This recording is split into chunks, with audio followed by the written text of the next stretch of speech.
It's Tuesday, June 23rd. Hearing 5 gunshots, that's scary, especially in a small little village town like this of Melville. 2 RCMP officers were hurt while responding to a call in Saskatchewan community of Melville. A suspect now facing charges including attempted murder. We are writing the next chapter in one of Canada's greatest industrial success stories. Ottawa has a new strategy in nuclear energy, which includes doubling the number of jobs in the industry. What do you look for in an artist? Well, you've either got it or you don't have it. She's got it. She got it. The music world mourning the loss of legendary music producer Clive Davis, who helped shape a generation of music. Stay with us, Saskatchewan. Your morning starts right now.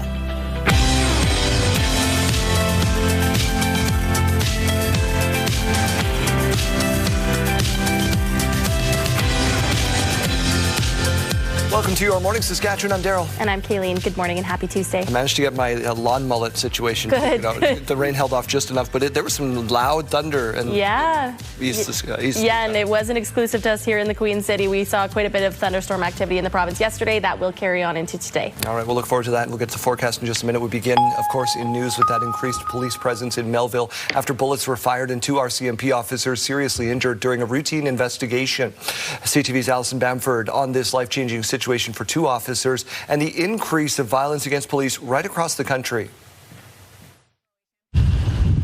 The scene of a routine call that suddenly became dangerous when 2 RCMP officers responded to an assault in Melville, Saskatchewan last night. The members were approaching the residence and they took incoming gunfire. The injured constables were transported 150 kilometers west to a Regina hospital where they are in stable but serious condition. The community is in shock. Hearing 5 gunshots, that's scary, especially in a small little village town like this of Melville. And the force is reeling.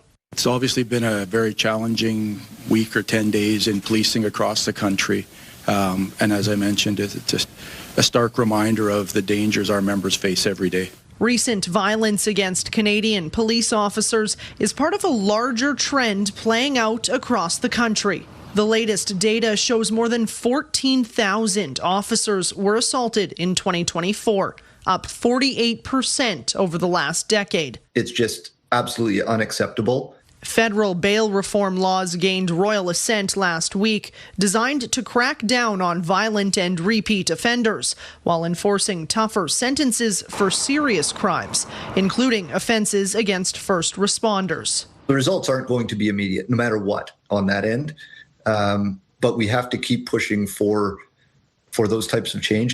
Saskatchewan RCMP are still investigating the Melville shooting. The suspect is in custody. And today, Mounties say there's a focus on supporting one another, as incidents like these can take a toll on the entire force. Alison Bamford, CTV News, Saskatoon. A community in Montreal is mourning after a shooting that killed a police officer and a civilian. It's a tragic moment. It's a real nightmare. And knowing that you get engaged in the police to protect and serve and get killed, well, it's a dramatic moment for me as a chief. Officers were met with gunfire after responding to a 911 call about a person with a gun at a hotel. Now, the suspect was also killed and a second police officer were hurt. Police have not identified the suspect or given a motive for the shooting, but say a long gun was seized. The search continues for a jet ski rider who has been missing since Saturday. Jeremy, what have you learned? Daryl, of course, that's following an accident on the river in Saskatoon. Hallie Mandrick has the latest for us.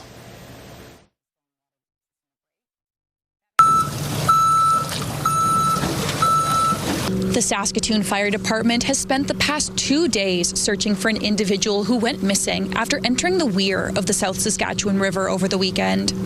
The person entered the weir while riding a jet ski shortly before 5 p.m. on Saturday. After fire crews attempted a rescue with specialized equipment, the rescue efforts transitioned into a recovery mission. The jet ski has been recovered and turned over to Saskatoon police. Meanwhile, 2 watercrafts have been dispatched to search the shoreline and the river south of the weir using sonar, and the public has been asked to avoid the area. In a recent news release by the city of Saskatoon, the public was warned that higher than usual water levels have created an increased risk to public safety, urging people to stay off the river, adding that the current flow is around 296 cubic meters per second, which is nearly double the typical flow. Someone identifying themselves as a family member of the jet ski driver has identified him as a Don Vargas. The family told CTV News that they are located in Mexico and Vargas had been living in Saskatoon. According to a statement shared by the family, they are urging anyone with information regarding the incident to come forward. Hallie Mandrick, CTV News, Saskatoon. The site planned for Saskatoon's new downtown arena could become an urban reserve. City administration is suggesting Saskatoon explore a partnership with Muskeg Lake Cree Nation. An urban reserve is land purchased by a First Nation that is granted reserve status by the federal government.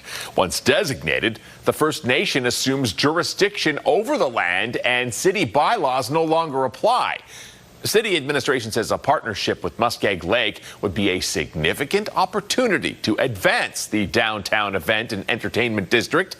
Mayor Cynthia Block says City Council is not being asked to approve an urban reserve, but rather to allow negotiations to begin to see what might be possible. This is the next step, and it could be a mighty one. The potential partnership with Muskeg Lake Cree Nation comes after the city rejected a deal with an American-based venue operator, leaving a major funding gap for the project. Daryl, residents soon expect to see new health cards. Yeah, health officials reminding you, by the way, to make sure your mailing address is up to date. 2026 is a renewal year, and eHealth will start sending out those stickers in mid-September. You can make changes through eHealth. The new stickers will run until 2029.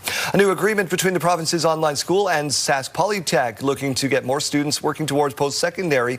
A new 5-year deal signed on Monday will give high school students the opportunity to identify and complete the necessary classes online that are required for programs they're interested in high school, after high school rather.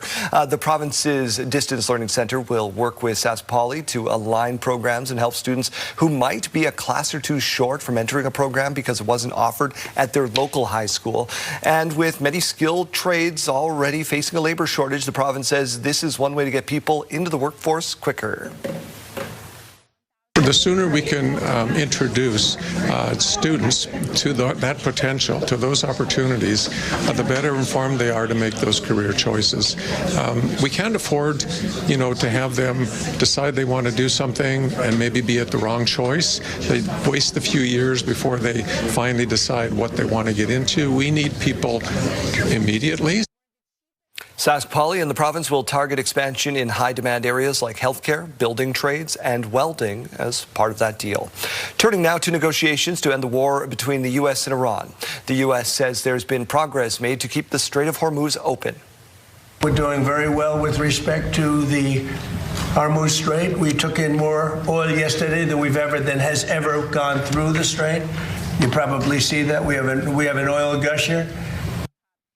At least 24 commercial ships have passed through the strait in the past 24 hours. Before the war, about 110 crossed the strait every day on average. Meanwhile, Vice President J.D. Vance says Tehran has agreed to allow nuclear inspectors into the country. However, Iran denies that. As Europe swelters in a record heat wave, the head of the United Nations is calling for faster action on climate change. Crisis number one, climate chaos is accelerating before our eyes. We have just lived through the 11 hottest years ever recorded. France just went through its hottest night from Monday to Tuesday since records began. At least 18 people have died in the country due to heat, with temperatures in some areas going past 41 degrees yesterday. The UN Secretary General was speaking in London. The UK's Met Office says that the city could break the record for highest June temperature on record during this heat wave. And in Spain, heat alerts have already reached its highest level of warning. Lionel Messi is now the top scorer in World Cup history, adding 2 goals in Argentina's win over Austria.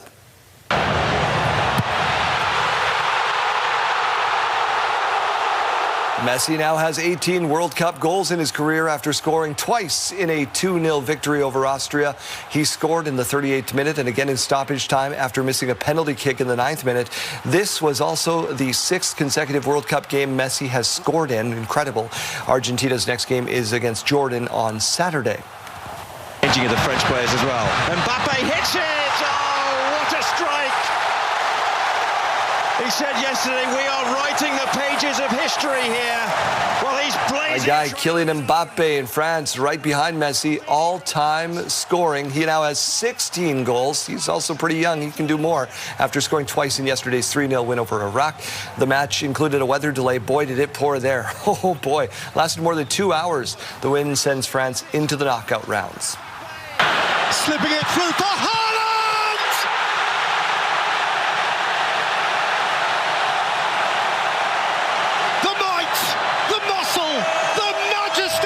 Okay. The man, Haaland. The World Cup has turned into a goal-scoring race on the world's biggest stage. Messi and Mbappe are followed by Erling Haaland from Norway. The Man City star scored twice in a 3-2 win over Senegal. Norway has also booked its spot into the next round. The team celebrated by doing the Viking row with their supporter. Take a look.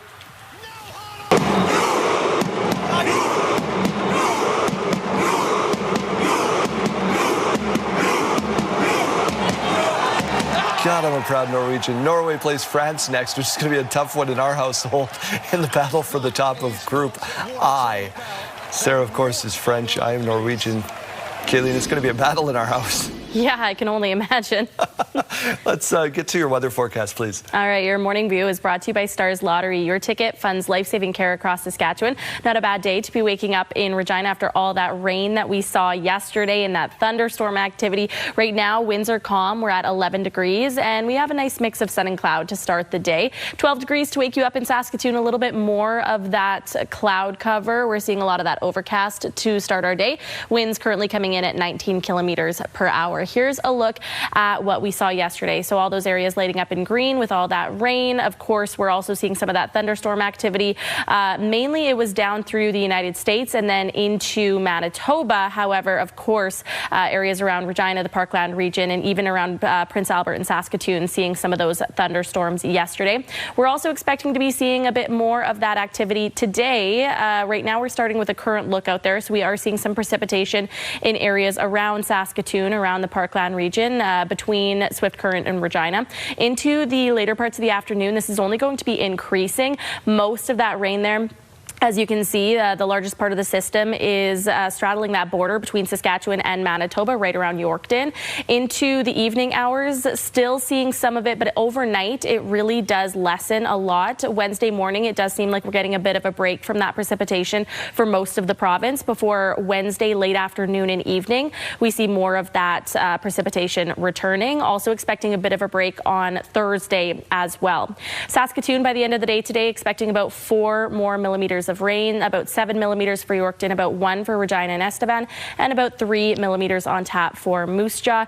Temperatures looking like they are evening out a little bit compared to yesterday, but they are still below the seasonal average. Again, that's right around 24 degrees. Saskatoon a little bit warmer than what we saw yesterday. We're expecting that peak at about 18 degrees. Also a little bit warmer going to be Prince Albert and the Battlefords at or just barely surpassing 20 degrees. A little bit cooler is those areas down towards the southeast. In Saskatchewan here, 17 degrees for Regina, 18 degrees for Weyburn, 18 degrees for Estevan, 16 degrees for Yorkton with that rain.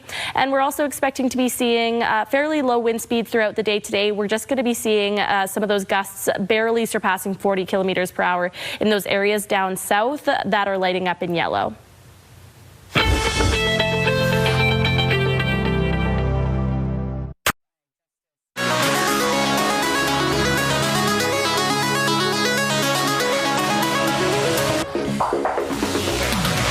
Well, consider this your notice to dig around in your wallets, your junk drawers, or through your desks. Bed Bath & Beyond is holding a contest to find the oldest coupon for their stores still around. Yeah, the contest goes until July 13th, and the person with the oldest coupon will win $100,000 in home makeover prizes. Wow. Other prizes include gift cards, and who knows, maybe if you hold on to one of those long enough, they'll become the subject of another contest. Holy man, 100 grand, cool. That's worth searching. $100,000 their home makeover. Oh, my wife might be good at this. I throw everything out. Bath and Beyond, have they been in Canada that long? I think so. We had one in East Regina. I don't know if it's still there. We had one in Saskatoon. It is gone. I remember. So maybe it's 100,000 American, right? I grew up in Alberta, but I remember going to it in Calgary when I was a kid. Absolutely been there. So we're asking in our question of the day, because of this, what is the oldest thing that you own? Is there something in your house that you just are like, this is decades old? Do you own something really old, Jeremy? Man, I don't know. I have some concert T-shirts from the 90s. Does that count? I did inherit a couple of antiques. Like there's a watch from my grandpa. I don't know exactly. I haven't investigated it enough to know exactly how old it is, but that might be it. Yeah, we got some stuff from Sarah's grandma kicking around in the house for sure. That's old. I go to a lot of estate sales, so it's hard for me to pinpoint the oldest thing that I own because I'm not actually sure. But I do know I own some plates that I bought at an antique sale, and they're from the 60s. I'm just glad she didn't say me. We want to hear from you. What's your answer? Text 10400 or scan the QR code on your screen. We're back with more right after this.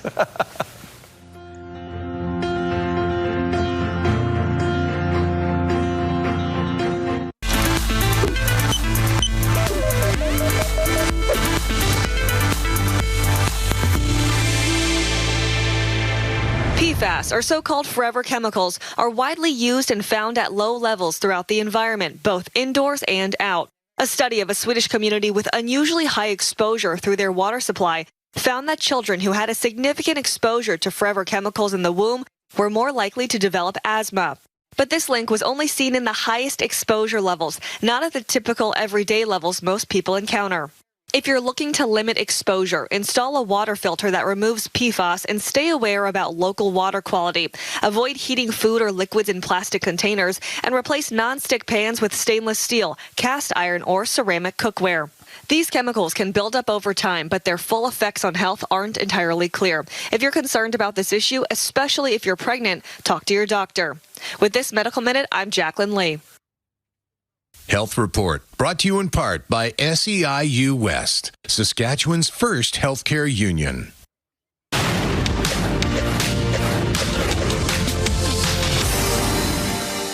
Alimentation Couche-Tard's net earnings attributable to shareholders came in at $863.4 million U.S. during the fourth quarter, up from $440 during the same period a year ago. That amounted to a diluted net earnings per share of 94 cents during the fourth quarter, up from 46 the prior year. Energy Fuels has agreed to acquire Germany's Vakuumschmelze and associated business and subsidiaries from our partners for $1.9 billion in cash and stock, according to the company. Vakuumschmelze is a magnetics company with a capacity for 2,000 metric tons of permanent magnets a year. Celluloid and Silicon coming together with the news. The maker of films like Marty Supreme and Backrooms is joining forces with Google's AI lab DeepMind. The $75 million deal with A24 will develop tools for film production and the Google ecosystem.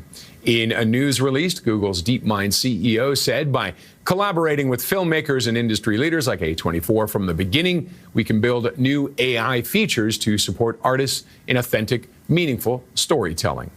Those are your morning business headlines. For BNN Bloomberg, I'm Roger Peterson. Your school day forecast is brought to you by CAA School Safety Patrol, working together to keep our school zone safe. If you're heading out to catch the bus in Regina, we're at 11 degrees, 12 degrees right now through Saskatoon. By lunchtime, both cities could be seeing some more of that rain and the risk of some more thunderstorms rolling through each city. 17 degrees by lunch in Regina, and that temperature will carry us through till final bell. And 15 degrees at lunch in Saskatoon, warming up to 18 degrees by final bell. As we go to break, here's a look at those gas prices in Regina. The average price $165.9. You might be able to find it for as low as $146.9. In Saskatoon, $162.9 is your average, and you might be able to find it for as low as $157.9. In the farm markets today, we find the street price of canola at $692.15 per ton. The futures price $735.30 per ton. Amber Durum wheat now at $285.20 per ton, and red spring wheat $286.08 per ton. And the Canadian dollar is up slightly this morning. It's at 70.61 cents US. When we come back, an update on the province's $10 a day childcare agreement. Stay with us.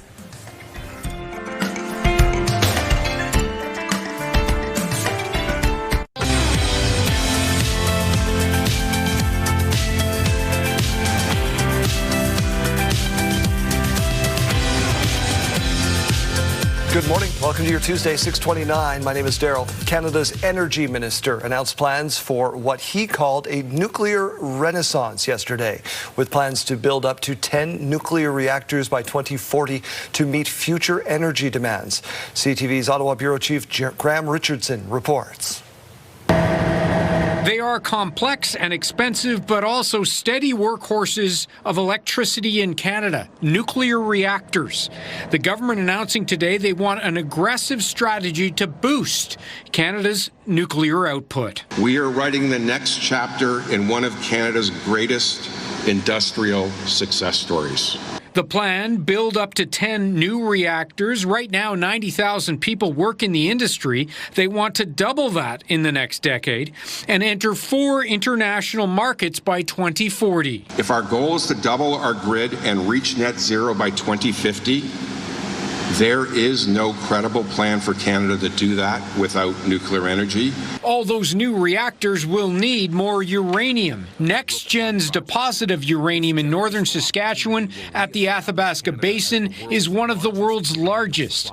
The company will build a mine here and partner with First Nations and Métis people. It's a very exciting time. We're players now in that space, and it's a good future to look at in regards to where nuclear energy is going. All of this new generation will create more waste. Eventually it will come here. The tiny town of Ignace in northwestern Ontario will be the site of a massive nuclear waste facility. The mayor says that has already benefited her town. I've always said this is our future, and it's not just our future as in our Ignace and Wabigoon. It's Canada's future. The Prime Minister was not involved at all in developing this strategy because his office says of previous connections to companies in the nuclear space. They would not say which companies they were.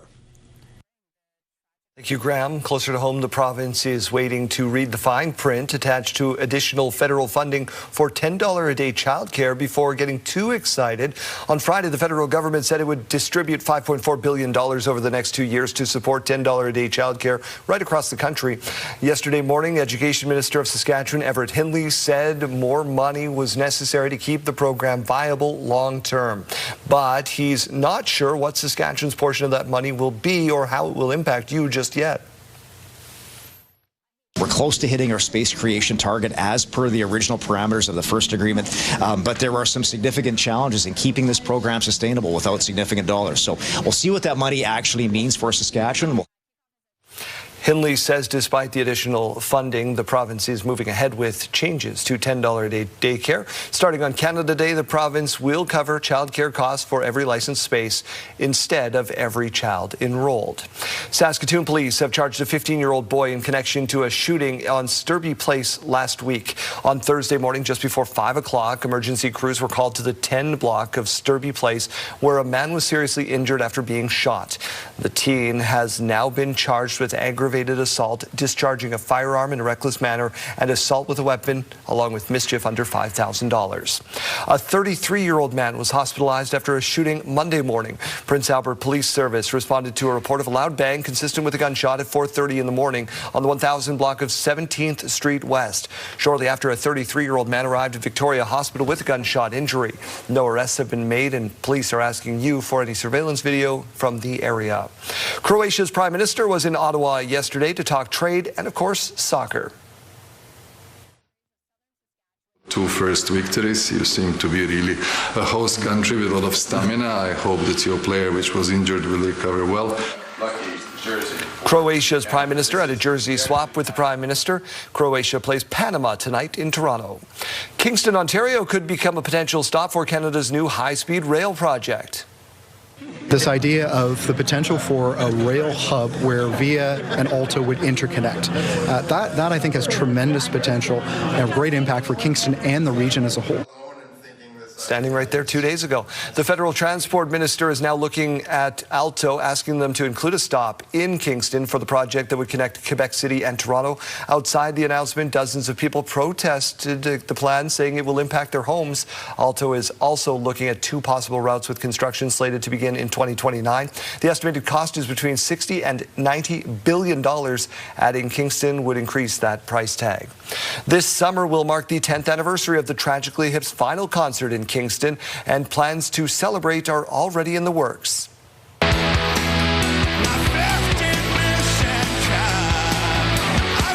A live album recorded from the last show will be released on August 21st. It's called Live, July 22nd to August 20th, 2016. And CBC will be re-airing the broadcast of the concert on August 22nd as well.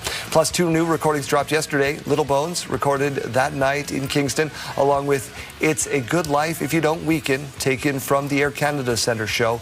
They are now both available on all your streaming platforms. Authorities in the Dominican Republic are trying to help visitors get home after being affected by that resort fire. We told you about this yesterday. The luxury resort along the southeastern coast was almost destroyed by Friday's fire. 1 person was killed. About 1,700 visitors were forced out, with many leaving their documents behind. They've lost them. Officials are now trying to fast-track their paperwork. So far, Italy has already issued almost 300 emergency passports. We now know who will coach the Regina Pats. The team introduced David Bell as their 44th coach in franchise history yesterday. He's coming off 7 seasons with the Melville Senators of the American Hockey League. He also spent time in the Ontario Hockey League before that. Bell will begin the process of building a coaching staff now. I give guys freedom to do it, use their skills, use their instincts, use their abilities, but the number 1 rule is they have to compete and they have to be team first. Those are non-negotiables for me. To do what's right for the team and the team to win is absolute non-negotiable hard work, but guys are so skilled now. Guys have so much talent that encourage them to use that. Use their talent, use their abilities. David Bell will be on our show at 8:15 this morning. If you're not going to be around, set your PVR. This morning, the music world is remembering Clive Davis. The legendary record executive has died at the age of 94. I've always had a healthy respect for failure, so to me, it won't be over till it's over. In a statement posted online, the Davis family called him an iconic music legend whose vision and instinct shaped the soundtrack of countless lives. Tributes have also poured in from artists whose careers Clive helped launch, including Bruce Springsteen, who says Clive Davis changed his life by signing him to Columbia Records when he was just 22 years old. Alicia Keys posted a tribute calling Davis the visionary who transformed dreams into reality. Barry Manilow said his 50-year partnership with Davis was not just business, but family. Born in Brooklyn in 1932, Clive Davis started at Columbia Records, later founding Arista Records and J Records. He signed a lot of artists, including Whitney Houston, Santana, Springsteen, and Jennifer Hudson. Let's get over to the Weather Center and join Kayleen Sawatsky for a look at our forecast. A rainy one. Yeah, a rainy one again, pretty similar to what we saw yesterday. Right now in Regina, we're just seeing a mix of sun and cloud. Winds are very calm to start the day, and we're waking up to that temperature of 11 degrees. So it's not a bad idea to get out this morning if you would like to do so. 12 degrees to wake us up in Saskatoon. We're seeing quite a bit of cloud cover. Winds a little bit stronger through central Saskatchewan right now. They're currently coming in at 19 kilometers per hour. Let's turn our attention to the current temperatures across the province now. Our hot spot in the province is Buffalo Narrows, currently sitting at 15 degrees. Meadow Lake is our cold spot this hour, only sitting at about 6.3 degrees.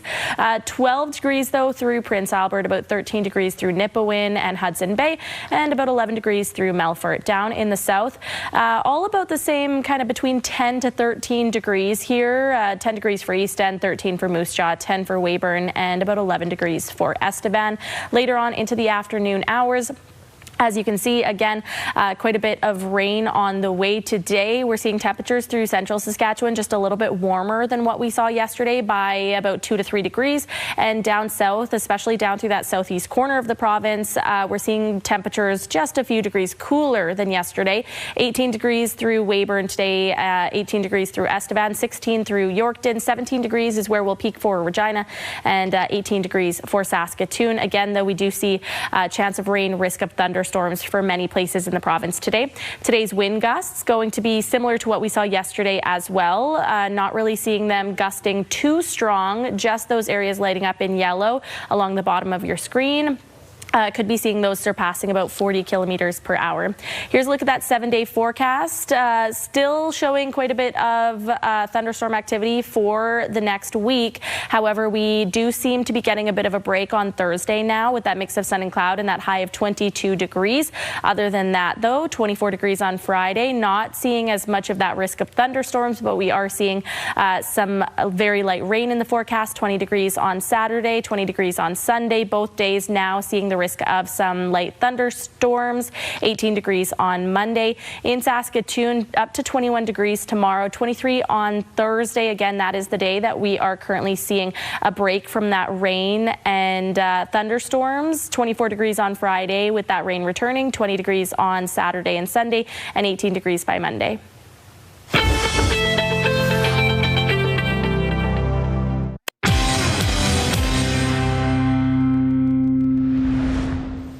A new Health Canada report suggests that Canadians aren't getting all the help they need from when it comes to their mental health, even though that help is available for the most part. I'm joined now by Akila Peoples, the Chief Executive Officer of Mental Health Research Canada. Good morning. Good morning, Jeremy. So let's delve into this data. We have the rates of anxiety and depression that we know. Canadians do access help, I think, more than ever, but they're not sticking with it. Is that the real issue here? Yes, Mental Health Research Canada has been tracking the mental health of Canadians since April 2020. And our most recent report that you're referring to, that we just released last week, shows that the good news is Canadians are reaching out for help now more than ever. However, they self-report to us that 56% of them are leaving that help before their needs are met, or they're leaving earlier than expected.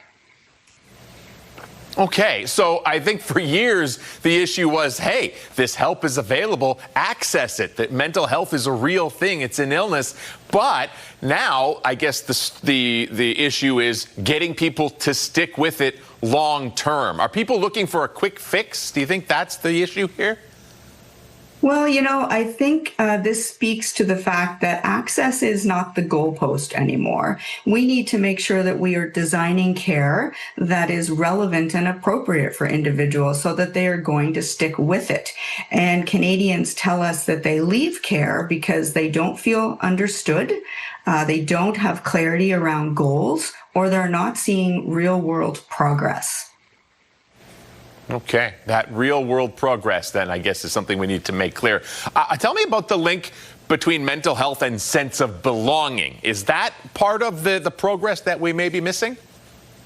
Well, yes, what we do see is that people who have mental health challenges have a low sense of belonging. So therefore, a sense of belonging that's engaging in community activities, engaging in group activities, can be somewhat of a protective factor for our mental health.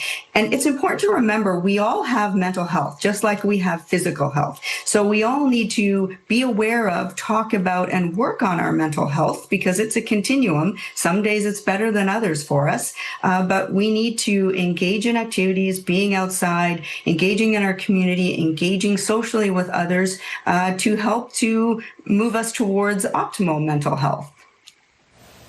Okay, so what's the guidance here then for Canadians and for mental health care providers? Well, I would like to point out that there are some local statistics that may be relevant for your audience, Jeremy. We are seeing in the prairies, and that's in our report, it's defined as Manitoba and Saskatchewan combined. We are seeing the prairies self-reporting the highest national levels of high anxiety at 14%, where the national average is 11%. So I think it's really important that your audiences are aware of that. And service providers, I would hope, might be alarmed by the stat a moment ago that 56% of people who are in care are leaving care. So I think we need to be aware that people have needs, and it's not just getting them into care that's important. It's making sure that we are designing care that is appropriate, that's culturally relevant, that's engaging, that is going to keep them coming back until they feel better and are able to function properly. All right, interesting. You can find the full report at mhrc.ca. That's Mental Health Research Canada. Kayla Peoples, thank you so much for the insight this morning. Thanks for having me today. Hello there, Adam Scully with you inside the Sports Center newsroom with your must-see moment from Monday. For that, we'll head to the World Cup. Argentina, Austria, as Lionel Messi breaks the all-time men's World Cup goals record with number 17. He'd score 18 later in the match to pass Marta, setting the all-time record among both men and women. And that is your must-see moment from Monday. Today on TSN, we've got more action from the FIFA World Cup as Portugal takes on Uzbekistan. It all starts at 12:45 p.m. Eastern across the TSN network. That's all for now from the Sports Center newsroom. Have a great day.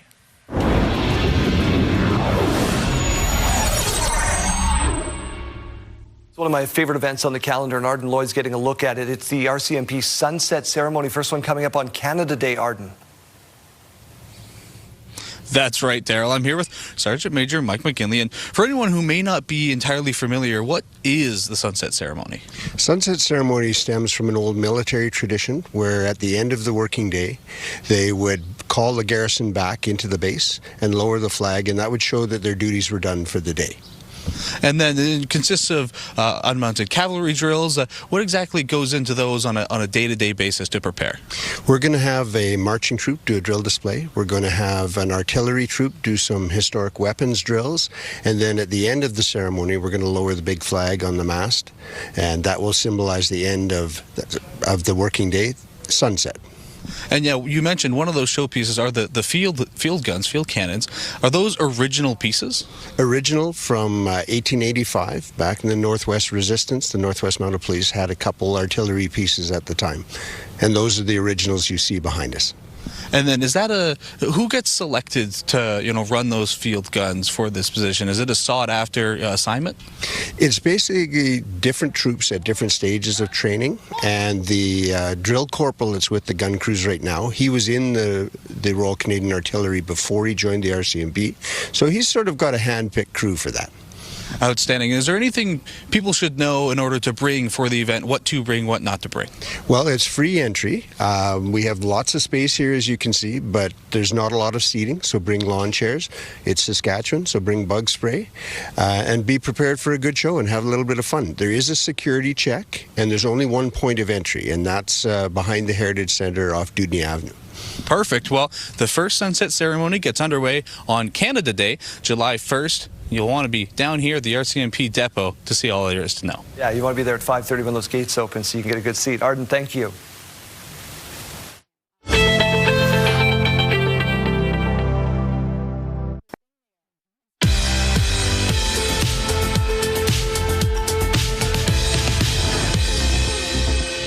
It's June 23rd, and we have these milestones to share with you. We'll start off with a belated happy birthday wish going out to Candace. Her birthday was yesterday. We hope it was a great one with lots of love from your family. Also, now another year older is Lorraine, marking her 80th milestone. Happy birthday and best wishes from your family and friends. Turning 55 years old is Juan. Rebecca sent in this photo to say she hopes you have a fabulous day and many more happy years to come. A big happy birthday going out to Xavier. Your family says they love you so much. Enjoy your 8th birthday. And we're sending wishes of congratulations out to Ella today as she graduates from Martin Collegiate. Your family says they are so proud of you. Milestones, brought to you by Harbor Landing Village, an award-winning senior care and living community in Regina. If you have a milestone coming up, send us an email to yourmorningsaskatchewan@ctv.ca or simply scan that QR code on your screen. Please send those in at least one day in advance. I feel like today's the day. Today's got to be the day, right, Chase? I think so too. I'm same feeling because we're at $4,000 now for Name That Sound. And I don't know what it is, but when you hit that, just like a nice round number like that, it gives you a little more hope. Or maybe we'll just be crushed and destroyed even worse than before. But hopefully the hope part, that's what we want. $4,000, Name That Sound. It is coming up at 7:40 this morning. We've also been getting questions, people asking, when's Blitz mode going to go? And when do we just open up the phone lines until we get an answer for this sound? That's going to be coming up Tuesday of next week. So the sound, it will end with June. That is our promise to you, or we're hoping it is anyway. But today, it could wrap up. $4,000, $740. Get ready to play. And remember, if you're listening with the iHeartRadio app too, 10 minutes of listening with that will enter you for Lasso Festival in Montreal. So you could have a double whammy of winning here coming up this morning.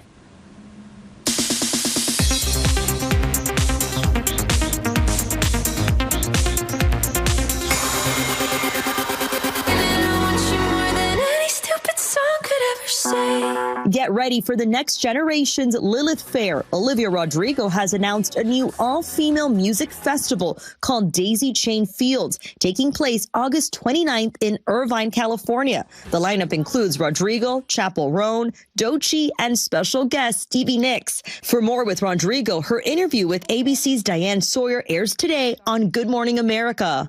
ABC Audio has confirmed that Keanu Reeves is in talks to star in a new Lego film. Toy Story 4's Josh Cooley is set to direct the live-action animation hybrid. Consider this a trial period. You're still under warranty.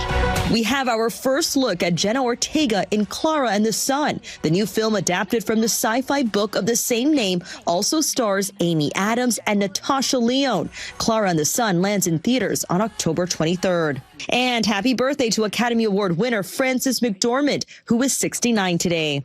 And that's what's happening in Hollywood. Melissa Adon, ABC News, Los Angeles.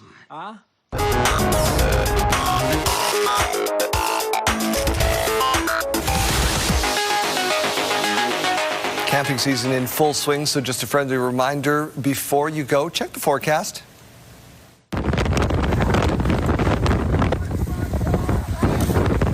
Kaylin would let this happen to us because the show ends every day and we walk into the newsroom and we say, is it supposed to rain today? And she said, why do you 3 hours? What? I would. Every single day, somebody asks me after the show, hey, what's the weather going to be like? 3 hours. And I always say, nobody cares about me. Nobody cares me. They clearly set up just in time before that storm arrived, and then they held on for dear life. Yeah, wow. I'm planning to go camping next week, so hopefully that is not foreshadowing for me. I hope not. Well, it's also gardening season, which isn't as glamorous as it sounds. From LA to Tokyo, I'm a hobbit. Lauren proved just that. Yeah, she shows us what she thinks she looks like while gardening, wearing the pretty clothes, sipping the cocktail, watering her flowers. In reality, it's all about the dirt and the mud and the sweat, right? Yeah, I suppose That's how you do it. All right, that brings us to the end of this hour. We're going to reset. We got your headlines coming up just after this short time out. I'm a hobbit. Dirty, hairy. It's Tuesday, June 23rd. Hearing 5 gunshots, that's scary, especially in a small little village town like this of Melville.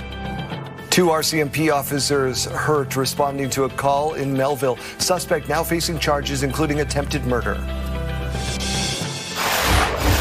We're close to hitting our space creation target as per the original parameters of the first agreement, but there are some significant challenges in keeping this program sustainable without significant dollars. So we'll see what that money actually means for Saskatchewan. The province waiting to read the fine print attached to additional federal funding for $10 a day daycare.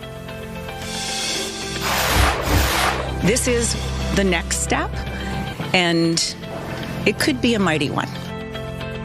The site planned for Saskatoon's new downtown arena could become an urban reserve. Stay with us, Saskatchewan. Your morning starts right now.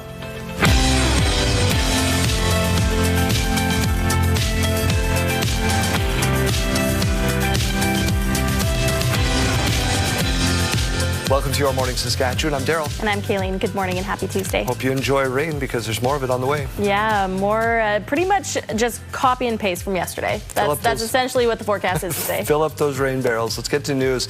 We begin with this: an increased police presence in Melville after 2 RCMP officers were seriously injured in a shooting, leaving the community in shock.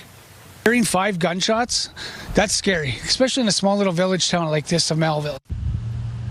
The officers were responding to an assault call Sunday night. They were approaching the home when shots were fired. The 2 constables were taken to a Regina hospital with serious injuries in the incident. RCMP adding the injuries are potentially life-altering in nature. A 55-year-old man is facing a total of 11 charges, including 2 counts of attempted murder. He is due in court today. It's been a particularly devastating year for law enforcement across Canada. Here's some context. From 1962 to 2026, there have been 415 on-duty police officer deaths. That's just over 6 per year. So far this year, there have already been 5, including yesterday's.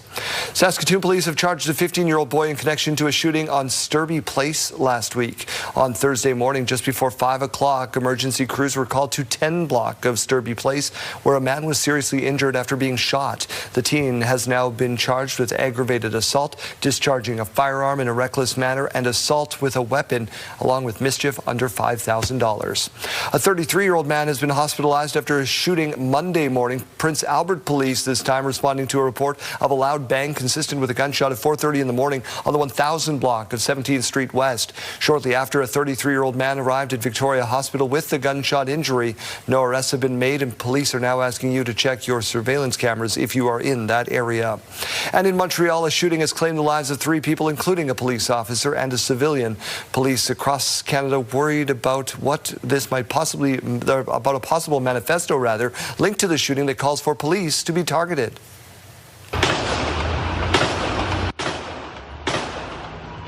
This dramatic scene unfolded in Montreal's Côte de Neige neighborhood after police responded to a call of a gun protruding from a window at a hotel. An emergency alert was issued about an armed and dangerous suspect, and police looked down a large and busy section of the city for several hours. A Saskatoon business group is optimistic about a potential partnership, Jeremy Dodge. Yeah, it could see the land for the downtown arena become an urban reserve, Daryl. Laura Woodward now on how some feel about the city exploring its options with Muskeg Lake Cree Nation. Saskatoon is embarking on a journey to create a downtown event and entertainment district. A district that could sit on an urban reserve. An urban reserve is land purchased by a First Nation that is granted reserve status by the federal government. Once designated, the First Nation assumes jurisdiction over the land and city bylaws no longer apply. Agreements are then put in place to outline how the city and First Nation will work together going forward. City administration is suggesting Saskatoon explore a partnership with Muskeg Lake Cree Nation as an opportunity to advance the downtown event and entertainment district. Muskeg Lake approached us and they asked if they could partner with us. At this stage, Mayor Cynthia Block says City Council is not being asked to approve an urban reserve, but rather allow negotiations to see what might be possible. This is the next step, and it could be a mighty one. The Saskatoon Chamber of Commerce is optimistic. It's an idea worth pursuing. The potential partnership with Muskeg Lake Cree Nation comes after the city rejected a deal with an American-based venue operator, leaving a major funding gap for the project. I think sometimes there's perhaps a greater certainty and comfort dealing with local partners versus those from away, only because those local partners are already very invested here. Muskeg Lake Cree Nation is no stranger to urban reserves in Saskatoon. It created Canada's first commercial urban reserve in 1988 and has several properties in the city. In a statement, Muskeg Lake Cree Nation says this is just the beginning. Nothing is final, but the conversation is worth having. The potential partnership is set to be discussed here at City Hall on Wednesday. Laura Woodward, CTV News, Saskatoon. All right, Daryl, back to you with a new idea from Saskatchewan Polytechnic. Yeah, trying to create more opportunity for students as billions of dollars of big projects will push for the demand of skilled labor. Here's Keenan Sorokon. What are the odds? A new 5-year deal between the Saskatchewan Distance Learning Centre and Saskatchewan Polytechnic will align programs and help students complete prerequisites that may not have been offered at their home schools. To start exploring careers before they actually graduate from high school. Advanced Education Minister Ken Cheveldayoff was at a grad party over the weekend and learned the graduate will use the distance learning school this summer, getting necessary credits she needs from home before going to BC to start her program uninterrupted. It's just given her a lot of options, and she was very excited about it and very happy. And that was at a large school, Aidan Bowman, but especially in rural Saskatchewan, it gives our graduating students, grade 11, grade 12, a tremendous opportunity. With many skilled trades already facing a labor shortage that's expected to get worse with an aging population, Sask Poly says this is one way to get people into the workforce sooner. We can't afford, to have them decide they want to do something and maybe be at the wrong choice. They waste a few years before they finally decide what they want to get into. We need people immediately. Sask Poly and the province will target expansion in high-demand areas like healthcare, building trades, and welding as part of the deal. Let's work backwards from what is it they see as a potential career, and what are the high school courses that they need that are either offered in their local school or, in a case like this, as we're talking about today, through the Distance Learning Corporation. Officials say offering more courses from more places is part of the future of learning, and showing students the opportunities available early on is a key component of developing the workforce. Keenan Sorakan, CTV News, Saskatoon. As Europe swelters in a record heat wave, the head of the United Nations is now calling for faster action on climate change. Crisis number one, climate chaos is accelerating before our eyes. We have just lived through the 11 hottest years ever recorded. France just went through its hottest night from Monday to Tuesday since records began. At least 18 people have died in the country due to the heat, with the temperatures in some areas going past 41 degrees yesterday. The UN Secretary General was speaking in London. The UK's Met Office says the city could break the record for highest June temperature on record during this heat wave. And in Spain, heat alerts have reached the highest warning level in some regions. Lionel Messi is now the top scorer in World Cup history, adding 2 goals in Argentina's win over Austria.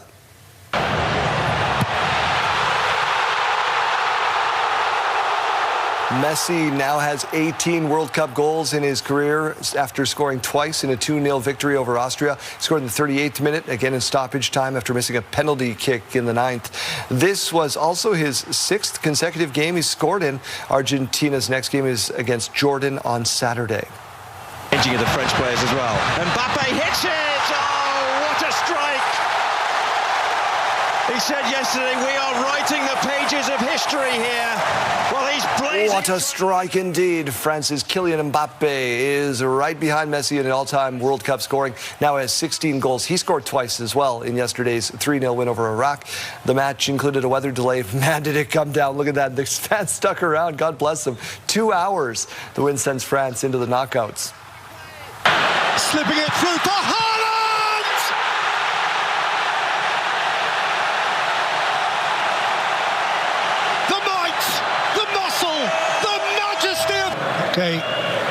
The World Cup has turned into a goal-scoring race among the world's top stars. Messi and Mbappe are followed by Norway's Erling Haaland. The Man City star scored twice as well. Man, they're all scoring goals. 3-2, they beat Senegal. I was very excited about that. Norway has also booked its spot in the next round. Team celebrated by doing the Viking row. Take a look.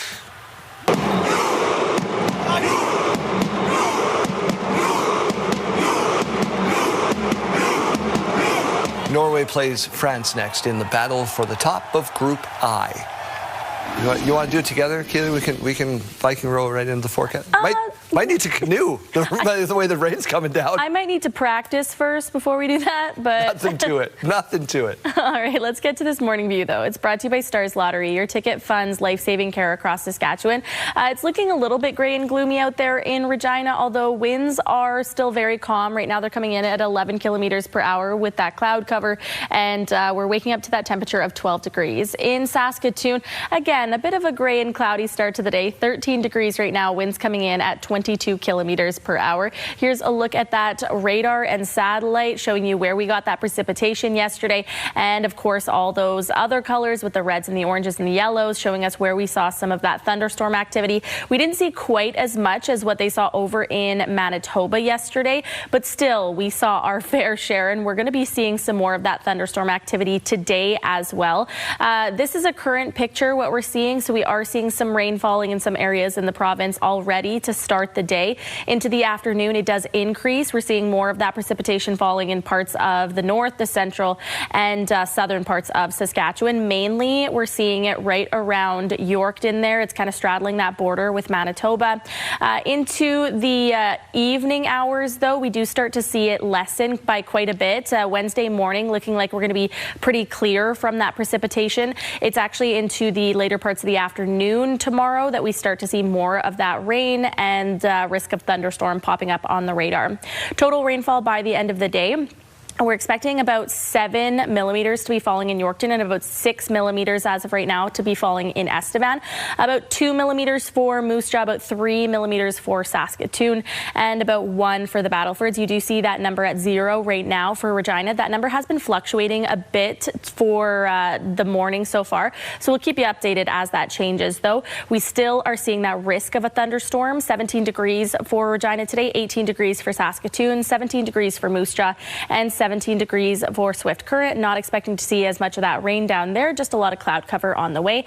21 degrees for the Battlefords and 21 degrees for Prince Albert. So although some areas around central Saskatchewan are looking a little bit warmer than what we saw yesterday, this is still below that seasonal average of 24 degrees.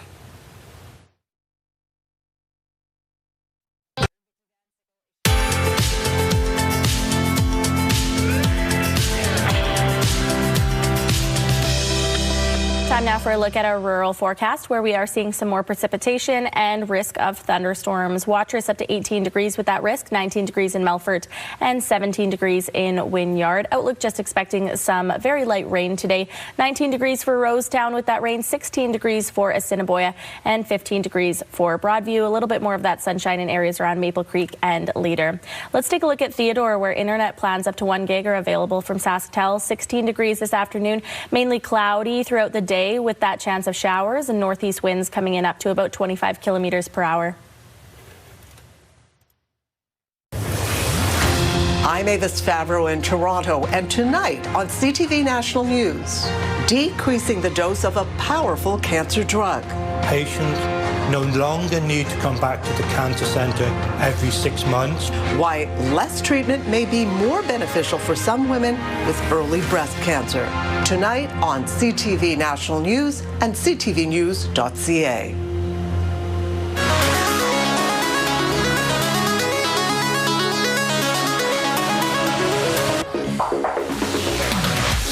Norway waited 28 years to get back to the World Cup, so they're not leaving anything to chance. We're staying here for a long time, so our goal is that the players can feel a little bit at home. So we brought some fish and shellfish from the cold coast of Norway.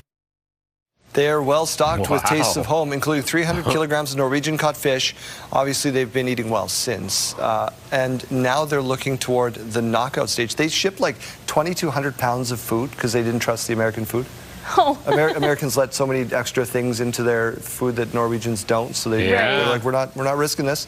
Here's a boat full of our food. Wow. I mean, that's fair. So far, it's working. Yeah, they don't want to compromise their quality. Couple big wins. There you go. All right. Question of the day.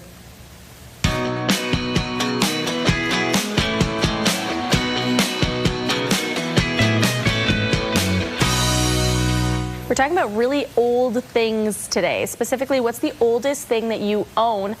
Some few great answers coming in to the text line today. We had Sherry saying the oldest thing I have is a plate from my granny that she brought over from England in 1905. Kim saying I have some dishes, a small table and jewelry from the late 1800s, brought over from England and Ireland with my great-grandparents. Wow. Yeah. Cam with that family heirloom being passed down from the 1800s. It's a chair That's craftsmanship. But do you... I don't think you want to sit in it. Do you sit in it? No. Yeah. Don't hang your laundry on that either. That's how you got this display piece. Yeah. Nathan saying we have an old crank phone from the 1920s. It doesn't work, but hey, it's a nice piece. You get to look at it, right? Oh, yeah. Debbie saying the oldest thing I own is my first baby doll that my parents bought me. It's 65 years old. Wow. Wow.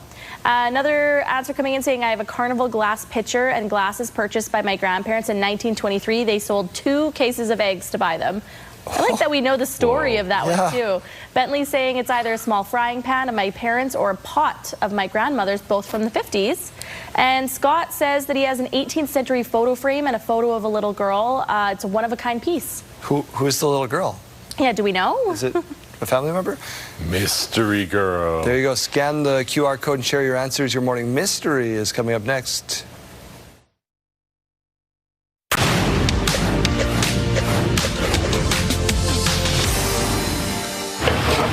Recently, drivers have had some good news at the pump, with fuel prices plunging from their highs. Honestly, it's awesome. I haven't filled gas in a while because it's been a bit unaffordable, but this is great. But the latest inflation numbers showing rising food prices are continuing to take an ever bigger bite out of the budget. Yeah, this is crazy. It definitely is frustrating, yeah. The overall inflation number last month driven up mostly because of gas prices, which soared 33% in May amid the closure of the Strait of Hormuz. The good news here is we know that since May, gasoline prices have dropped by about 10%. So this might represent the high water mark for inflation this year. But Statistics Canada noting foods purchased from stores were up 4.3% year over year, the 16th straight month that it has outpaced headline inflation. Fresh fruit was up 5.3%, fresh vegetables up 9%, with notable rises seen for items like lettuce, broccoli, and cauliflower. It's like, no wonder people go for like junk food instead. So it's crazy expensive for produce. And tomatoes surging up 45%, in part because of poor weather in Mexico and fewer of them being grown there over concerns about U.S. tariffs, with the Conservative leaders seizing on the food inflation data. Today we learned that Mark Carney has given Canada the worst food price inflation in the G7. Prices for air travel also rising more than 7% as airlines coped with higher jet fuel costs. And as more AI data centers get built, it's been driving up demand for things like memory and solid-state drives, in part resulting in a 3.9% year-over-year increase in the price of computer equipment, software, and supplies. Meanwhile, economists say even with the relief at the pumps, inflation could run close to 3% for the next few months. John Benavalli-Rouse, CTV News, Toronto.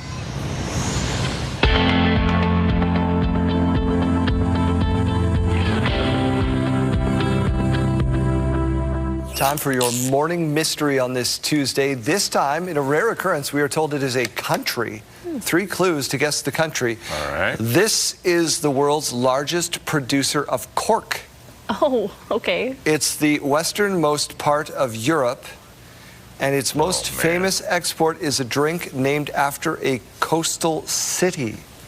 So it's a country, we know that. Its most famous export. Oh, this is a knot. Coastal city. This is tough, is it? Uses up some of that cork.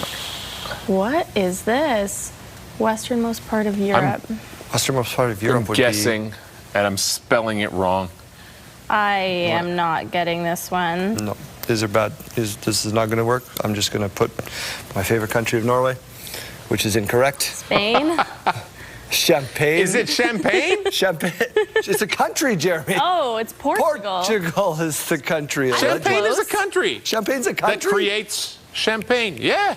That's why it's called Champagne. Okay, but I think it's a region of France. I think we're ignoring the fact that I put Spain, and that borders Portugal, right? So I was very close. Okay, Yes. if we're playing Prices Right country rules, I guess you're Then I win. closest without going over. That's today's morning mystery. Studio consideration provided by Father's Furniture, specializing in quality Canadian-made furniture. Your school day forecast is brought to you by CAA School Safety Patrol, working together to keep our school zones safe. If you're heading out to catch the bus in Regina, we're at 12 degrees, 13 degrees through Saskatoon. A very cloudy start to the day in both cities. By lunchtime, we could be seeing some rain or the risk of thunderstorms. Again, in both major Saskatchewan cities, 17 degrees by lunch in Regina, and that temperature will carry us through until final bell. 15 degrees at lunch in Saskatoon, warming up to that daytime high of 18 degrees by final bell. As we go to break, here's a look at those gas prices in Regina. Your average price is $165.9, but you might be able to find it for as low as $146.9. In Saskatoon, your average price $162.9. You might be able to find it for as low as $157.9. In the farm markets today, we find the street price of canola at $692.15 per ton. The futures price $735.30 per ton. Amber Durum wheat now at $285.20 per ton, and red spring wheat at $286.08 per ton. The Canadian dollar is up this morning. It's at 70.61 cents US. After the break, what to know as Ottawa unveils its nuclear energy strategy. Stay with us.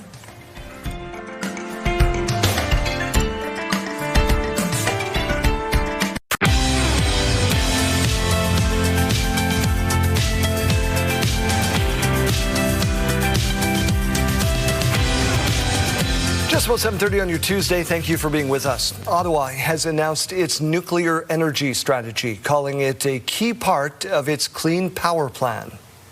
If our goal is to double our grid and reach net zero by 2050, there is no credible plan for Canada to do that without nuclear energy. The plan would see 10 new reactors built and double the number of jobs in the industry over the next 10 years. Ottawa also wants to get into 4 international markets by the year 2040. The strategy doesn't earmark money for any specific projects. Ottawa says that's what the Canada Growth Fund and Infrastructure Bank is for. The Prime Minister was not part of the crafting of the strategy. That's because he has previously had involvement with companies in that industry. A large Team Canada trade mission is currently in Japan, focused on securing economic partnerships. More than 300 delegates from 175 companies have joined the economic venture. About 30% of the companies work in the defense sector. CTV News is the only Canadian media covering the event. Senior correspondent Judy Trin has more on what's being pitched. A bilateral agreement to share security information and equipment recently came into effect between Canada and Japan. That's opening the door to buying and selling more defense equipment and services to the Japanese. As part of a Team Canada mission to Japan, Defense Minister David McGuinty led a group of more than 40 Canadian security companies to explore partnerships. He boarded a newly commissioned stealth warship produced by Mitsubishi. The frigate is an example of what the Japanese want to export. Australia is buying a fleet, and New Zealand may be interested as well. Canadian businesses are looking for opportunities to augment what the Japanese are building. Well, we have right now all of these different business folks who are here, who are going to be meeting with their counterparts to see where we can do trade, where we can exchange, where we can sell Canadian know-how, where we can purchase Japanese know-how, where there might be a joint venture opportunity. Both Canada and Japan are spending about 2% of GDP on defense right now, and both countries are under pressure to spend much more. Japan is surrounded by China, Russia, and North Korea, nations which have nuclear weapons. As for Canada, it has committed to spending 5% of GDP on defense by 2035. Prime Minister Mark Carney is expected to map out how Canada will reach that target when he attends the NATO summit in Turkey in 2 weeks. Judy Trin, CTV News, Tokyo. Saskatchewan waiting to read the fine print attached to new federal funding, additional funding for $10 a day childcare before getting too excited about it. On Friday, you'll remember the federal government said it would distribute $5.4 billion over the next 2 years to support $10 a day childcare right across the country. Yesterday morning, the education minister says more money was necessary to keep the program viable long term, but he's not sure what Saskatchewan's portion of that funding is going to be or just how it might impact you. We're close to hitting our space creation target as per the original parameters of the first agreement, but there are some significant challenges in keeping this program sustainable without significant dollars. So we'll see what that money actually means for Saskatchewan. Hindley says despite the additional funding, the province is moving ahead with changes to $10 a day daycare starting on Canada Day, which is just a couple days from now. The province will cover childcare costs for every licensed space instead of every child enrolled. Turning now to negotiations to end the war between the U.S. and Iran. The U.S. says there's been progress made to keep the Strait of Hormuz open.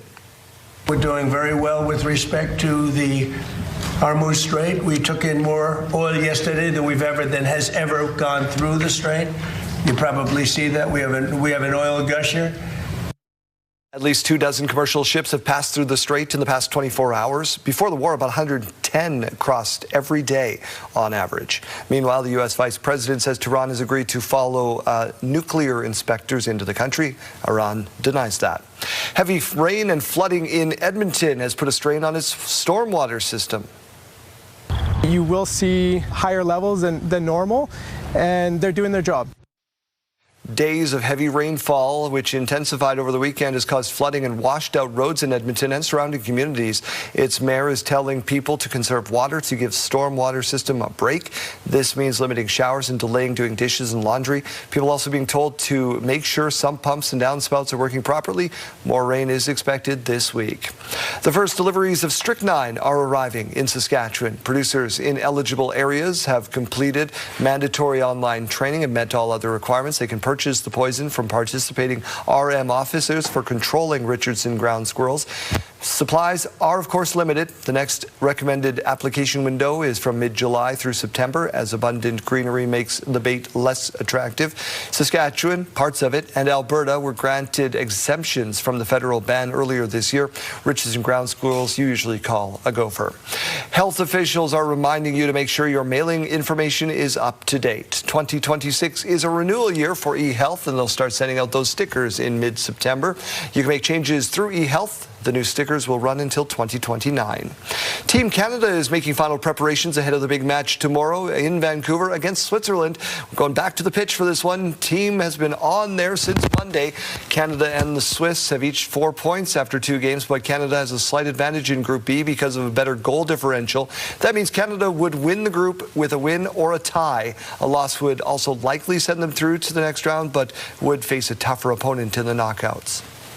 I think we're in a great moment, and I think we just have to keep doing what we've been doing over the last game and last few games. I think it just all came together against Qatar, and we have to keep that momentum and keep pushing. And I think the guys are ready for it and ready to perform. For the Swiss, to be honest, you'll just find out on the game. I can't really tell you anything, but you'll find out.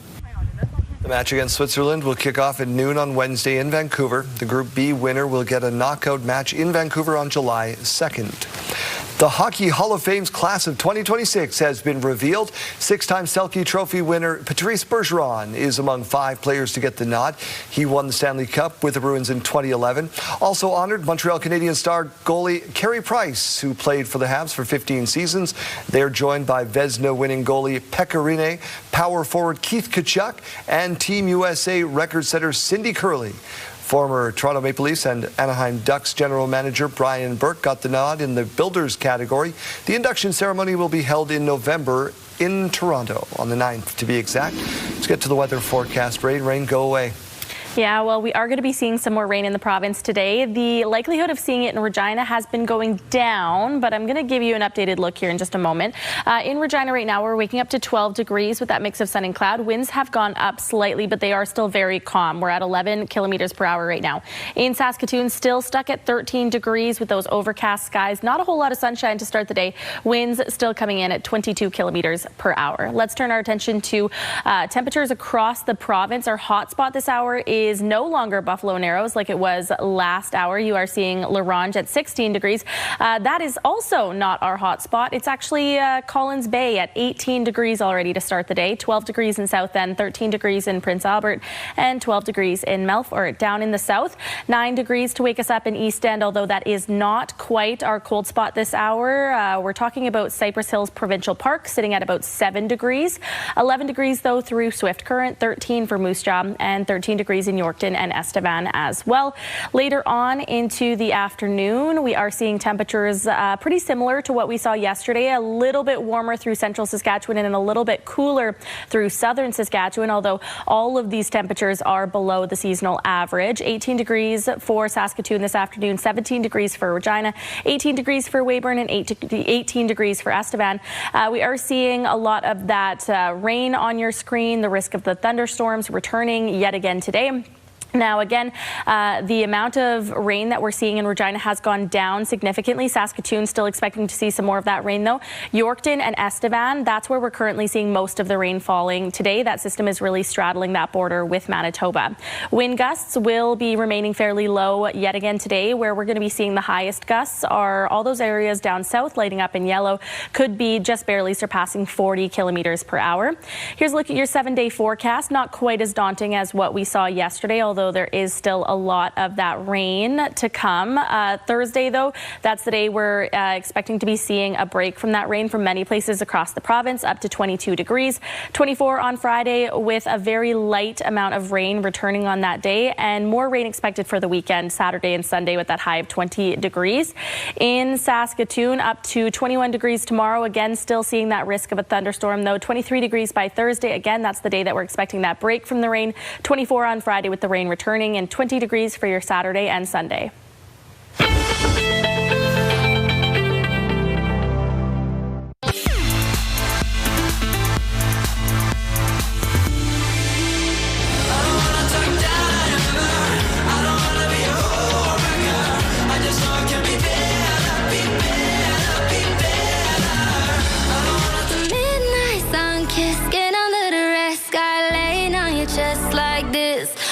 Like the pebbles in your hand, initials in the sand. Yeah, summer isn't over.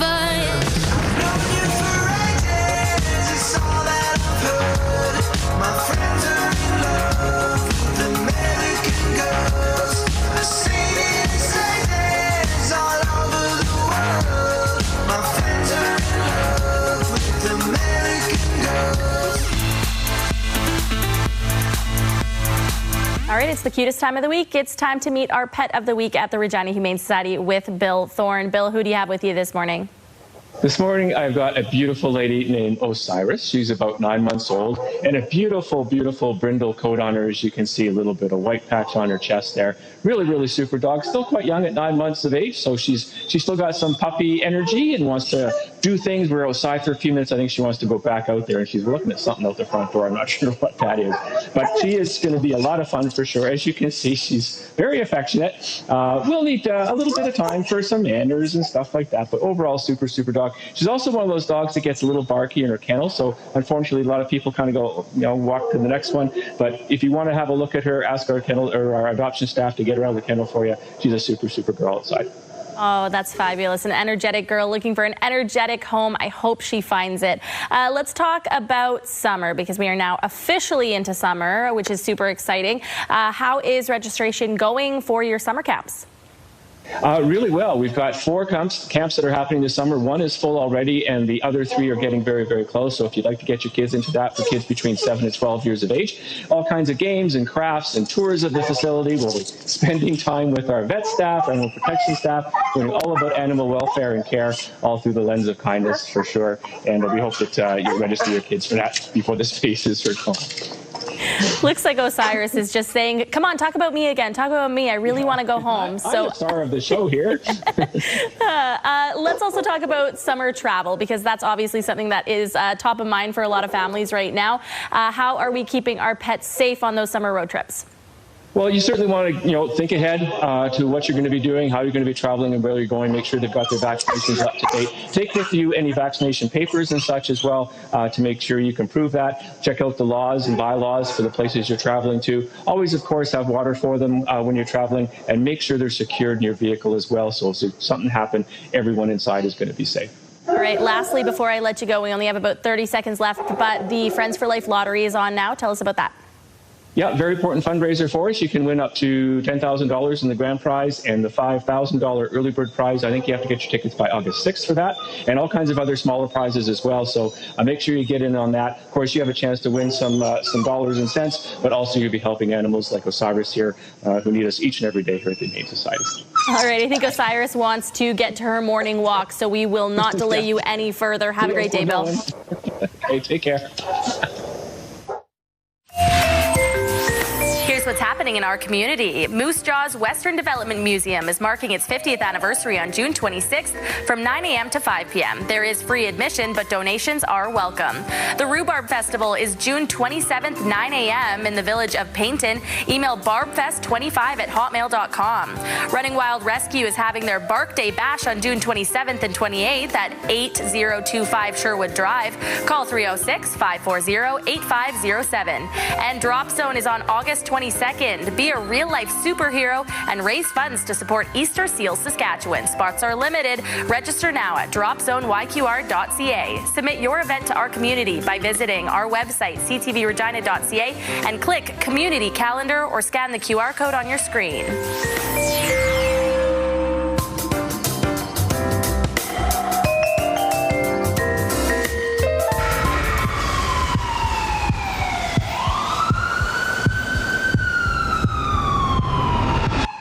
The incident happened on April the 26th, 2026 at around 1 o'clock in the early morning in the 1400 block of Broad Street. A woman was walking down the west alley of Broad Street when she lit a garbage bin on fire. The suspect is described as a woman wearing white pants, a white jacket with an unknown logo, and a backpack over top. She had bright red shoes on. If you know who this person is, call Crime Stoppers. I'm Constable Dana Adams with the Regina Police Service. Crime Stoppers will pay up to $2,000 cash reward for information on this or any other serious crime in Regina. Callers do not have to identify themselves. Calls are not traced or recorded. In Regina, Saskatchewan, and Canada, call Crime Stoppers at 1-800-222-TIPS. That's 1-800-222-8477. You can also access our website at www.reginacrimestoppers.ca. Remember, our community suffers when you remain silent. Please report crime. Crime Stoppers is brought to you by Leak Audiology, helping you live well with better hearing.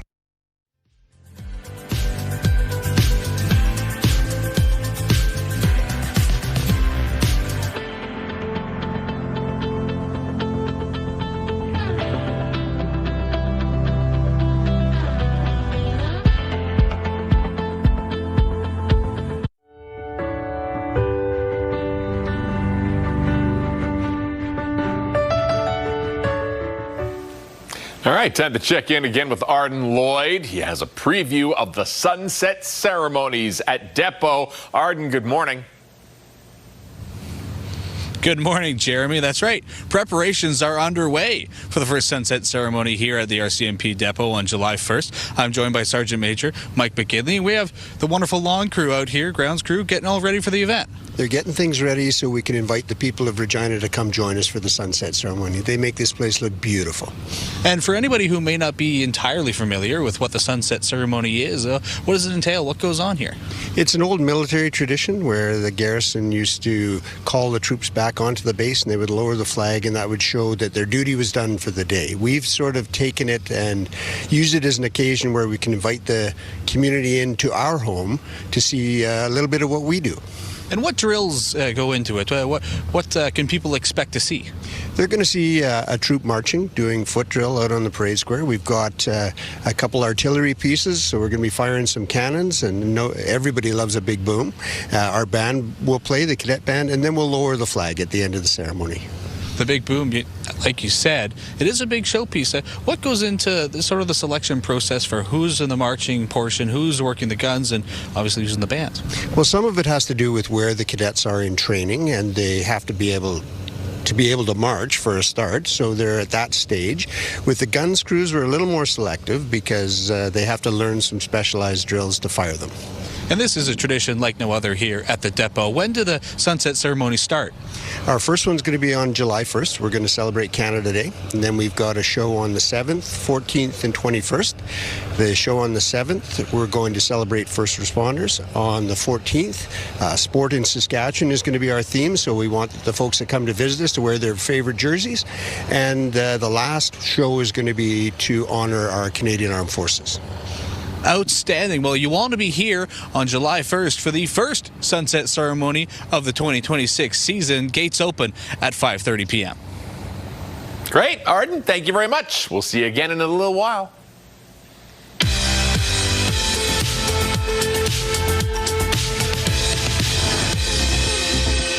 It's June 23rd, and we have these milestones to share with you. We'll start off with a belated happy birthday wish going out to Candace. Her birthday was yesterday. We hope it was a great one with lots of love from your family.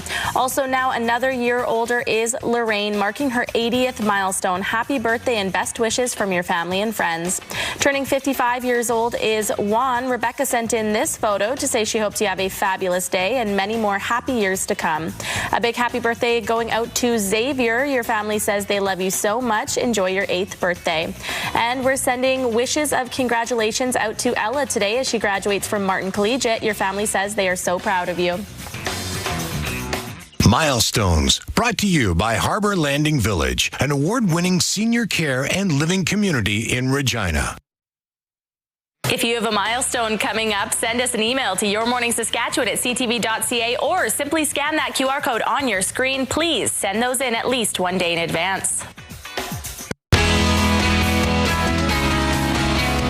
Please, there's got to be a winner at this point. No, and you know, they were so confident. I was confident. I bought into it too. I was like, all right, here we go, Shelly. Finish it off. Name that sound. She thought it was a nail gun, which it in fact was not. So $50 more added to the pot, $40.50 to give away possibly this afternoon with Brandon at 4:40. And it's the sound that will never end. So. But it's got to go at some point, and it's just more and more money. So a lot of people out there still saying that they know it. It's just a matter of getting in and getting those guesses. One thing we're also waiting for, Daryl, you had promised me this. Kayleen had also mentioned it last week, too. I'm waiting for you guys to give me a little song of a Country Thunder artist here for Off-Key for VIP. It's the last week for that contest to get some Country Thunder tickets on Friday. We did forget to do that. Okay, we'll put it on our list. Thanks, Chase. All right, I'll be waiting.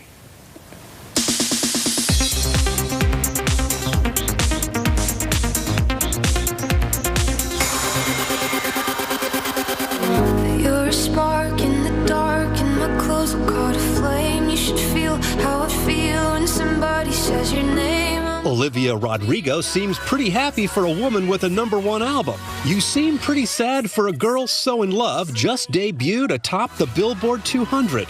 Rodrigo is also launching a new music festival in August that'll raise money for charities benefiting women and girls. The all-female musical lineup will include Chappell Roan, Stevie Nicks, and Doechii. We come out of the lab with the intelligence of a toddler. Is that where the sun lives? And then we learn everything from our humans. There you go. And then slowly... Well, that's dumb. A new trailer is giving us our first look at Jenna Ortega in Clara and the Sun. Director Taika Waititi's sci-fi film stars Ortega as a robotic artificial friend purchased by a mother for her daughter who's suffering from a mysterious illness. Clara and the Sun hits the big screen in October. It's your show. It's your creative vision. This is going to blow people's minds. If you missed Billie Eilish's last tour, don't worry. You can now watch from the comfort of your couch.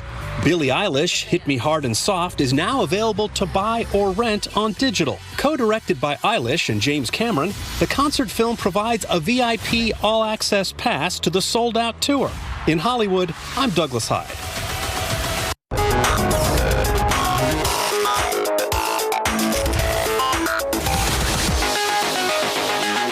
Well, there's nothing better than seeing the love between a pet and their owner.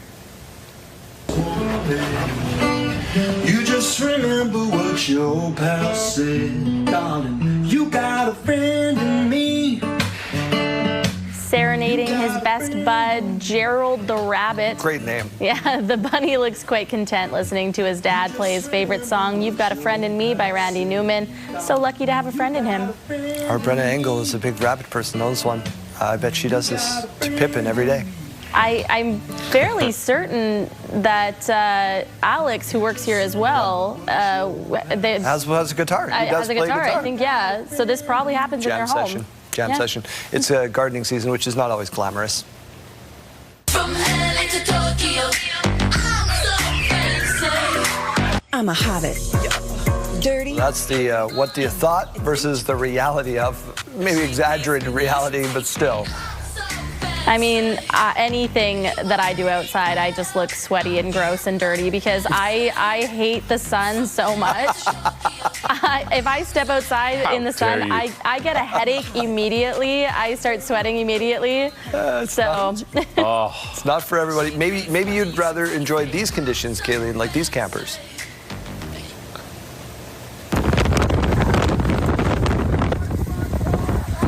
There's got to be a happy medium. Nope, you get one or the other. What do you want? Sun, I guess. She just wants to be the rabbit and have somebody sing to her. We're back after this.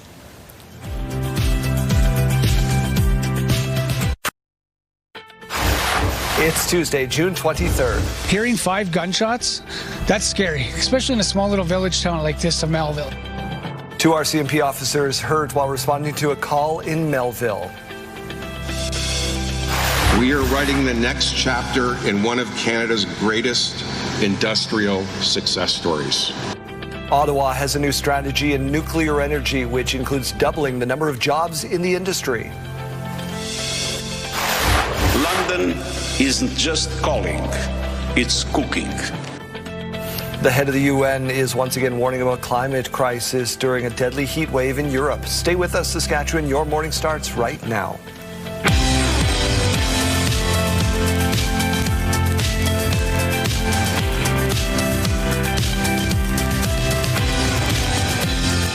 Welcome to Your Morning Saskatchewan. I'm Daryl. And I'm Kayleen. Good morning and happy Tuesday. Arden Lloyd is out live with the RCMP Sunset Ceremony. If you've never gone, you should go. It's a lot of fun. Have you done it yet? No. You've been live with them. I've been live with them quite a few times, but I've never actually gone to the ceremony itself. Bring the bug spray. That was the big key for that 6:01. There's going to be lots of them because you got lots of rain in that forecast. There's an increased police presence in Melville after 2 RCMP officers were seriously injured in a shooting, leaving the community in shock. Hearing 5 gunshots, that's scary, especially in a small little village town like this of Melville. The officers were responding to an assault call Sunday night. They were approaching the home when shots were fired. The 2 constables were taken to Regina Hospital with serious injuries. RCMP adding those injuries are potentially life-altering in nature. A 55-year-old man is facing a total of 11 charges, including 2 counts of attempted murder. He is due in court today. And as that police investigation continues, the incident has, of course, shaken up the community. Regina spoke with a neighbor. Multiple gunshots struck the quiet neighborhood in Melville on Sunday evening, as 2 RCMP officers were shot while responding to a report of an assault. They went around the corner here on the east side of the house, and then all of a sudden, bang, bang, bang, bang, bang, and I heard the whistle after, so I know it was a gunshot. It wasn't a firework. It wasn't a firecracker. It was a clear out a firearm. Goebel says his neighbors were arguing in the front yard, adding the scene was heated, so he decided to record it. The man that lives there and the lady that lives there were arguing with the neighbor about a property line. Another neighbor was enjoying the weekend on his deck. He says his kids were just returning home from a friend's house. I never heard anything until the kids actually came running in and said there's gunshots. He thought it was Father's Day fireworks and decided to stay outside. But I do physically know the one officer for sure was down because I physically seen him crawling to the other side of the cruiser to take cover. I heard him yelling, "Help, I've been shot, I've been hit." As a first responder, he says he felt awful, but he knew if he went to help, he'd be in the line of fire. I just felt really helpless with him. Like I could physically see him on the ground in pain. It's crazy for Melville. The city of Melville has issued a statement on social media saying their community is hurting and they want the injured officers to know they are not alone, adding, "We are praying for your healing, your strength, and your safe recovery. We are grateful for your courage, your service, and the sacrifices you make for our community every day." The police is on scene investigating, and residents are trying to understand what led to the shooting that left 2 RCMP officers injured. Regina Pats, CTV News, Melville. Quebec's police watchdog now investigating a deadly shooting in Montreal that killed a police officer and civilian. It's a nightmare, but we have to be solid. We have to be solid for our lady police officer who survived. Well, the suspect is also dead. This happened in Côte-des-Neiges district. Montreal police officer Constable Mohamed Lamine Benridouane was killed. He has been with the force since 2021. A civilian identified as Michael Mizrahi was also killed. A second officer was injured and is now in stable condition. Police have not identified the suspect or given a motive for the shooting, but a manifesto has now been recovered. Nouveau Info, which is CTV's French sister station, is reporting that it was left in the suspect's hotel room. It is more than 100 pages long and includes disturbing violent incel ideologies towards women. This is the 3rd officer to be killed in the line of duty in 2 weeks and the 5th since March. We turn to Jeremy Dodge now and the search in Saskatoon on the river. Yeah, for a jet ski rider who'd been missing since Saturday, Daryl. Now, the search comes following an accident on the South Saskatchewan in Saskatoon. Hallie Mandrick brings us the latest.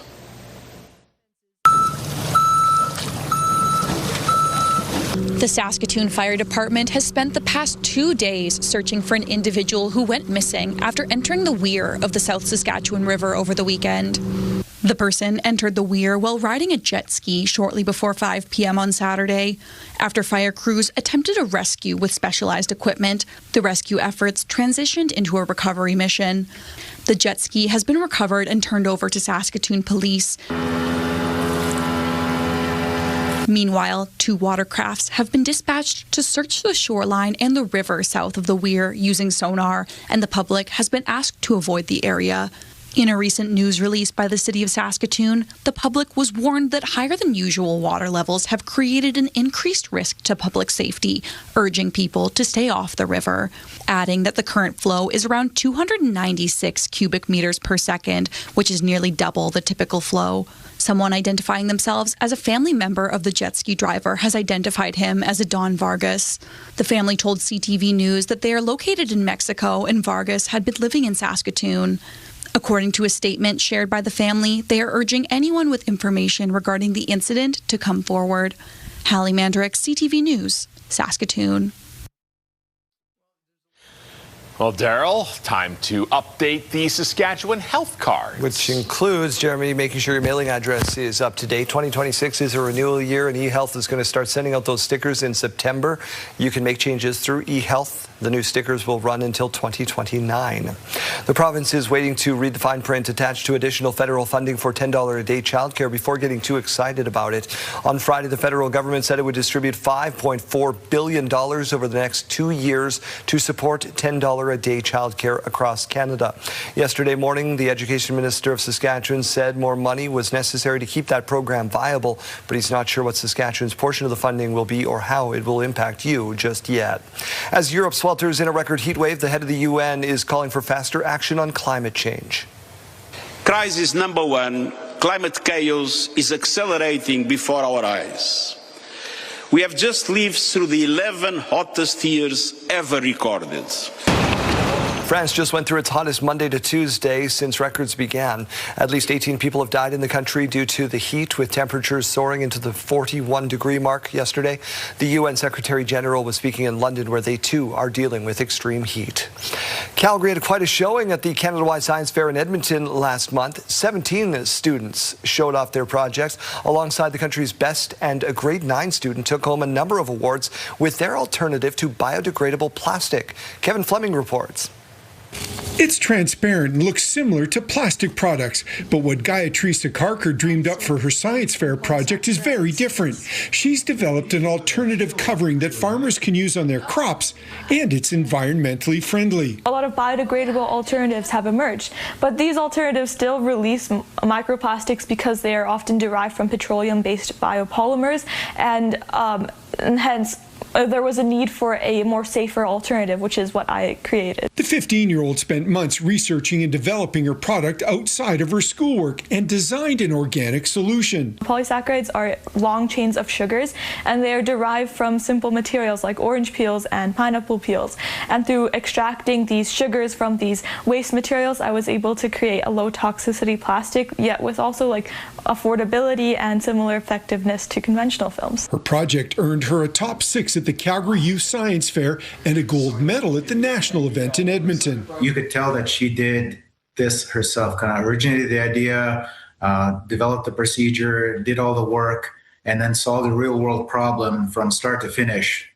So for me, that's the most impressive is when they can do that, and it actually works at the end. Sakarkar took in her first science fair when she was in grade 5, and her stepdad says she's always been a keen researcher. I always ask questions about this and that, so sometimes it's hard for me to answer those questions, but I try my best. Science fair allows me to go deep into a topic that I truly love, so it's not really to me like a part of academics. It's a way for me to enjoy and just discover new things. Sakarkar says she still has more testing to do on her product and one day wants to manufacture it on an industrial scale to see how it performs. But for now, she's focused on finishing grade 9. Kevin Fleming, CTV News, Calgary. All right, let's get to Kayleen Sawatsky. Good morning. Good morning. Let's take a look at this morning view. It's brought to you by Stars Lottery. Your ticket funds life-saving care across Saskatchewan. It is a little bit gray and cloudy out there to start the day. We are at 13 degrees with that cloud cover, 9km/h winds in Saskatoon. We just bumped up to 14 degrees, a little bit more of that sun trying to poke through those clouds, but still a very gray and cloudy start to the day. Winds now coming in at 26 km/h. Of course, as we all know, we got quite a bit of precipitation in the province yesterday through the evening hours especially, and then into those overnight hours as well.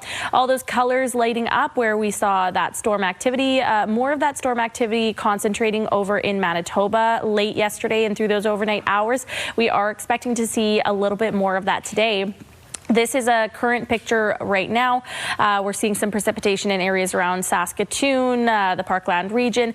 Into the afternoon hours, we really are seeing most of that rain towards the east, right around Yorkton and down through Estevan as well. But all those areas with those smaller green spots, all expecting some light precipitation today. It's not going to be any large accumulations, but it does come with a risk of some thunderstorms. Things really do clear up by tomorrow morning. We're expecting a very clear start to the day for our Wednesday. It's in the afternoon hours that we do see some more of that precipitation popping up on the radar. And yes, it does come once again with that risk of some thunderstorms. In terms of how much rain we're expecting today, again, as I mentioned, it's not a lot for a lot of places. Battleford's 1 millimeter for Saskatoon, 2 millimeters for Moose Jaw.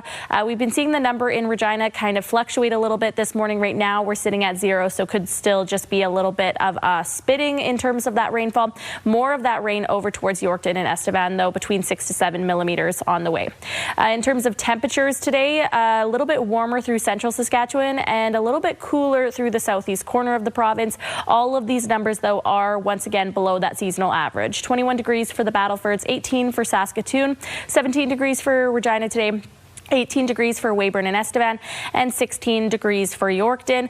Also talking about fairly low wind speeds today, just a few spots down south that are lighting up in yellow where we could be seeing those gusts surpassing 40 km/h. Other than that, Regina and Saskatoon seeing them quite low today, staying below 30 km/h.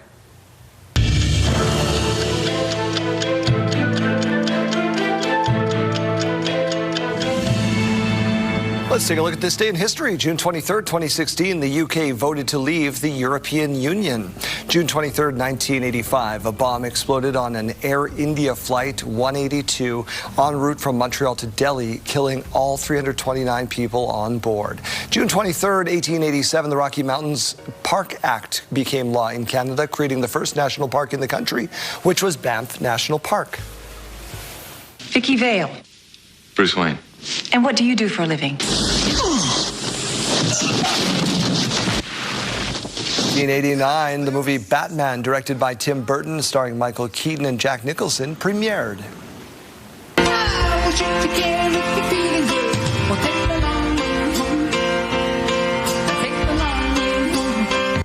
And in 1979, Supertramp's Breakfast in America becomes the #1 album in the U.S., featuring Take the Long Way Home.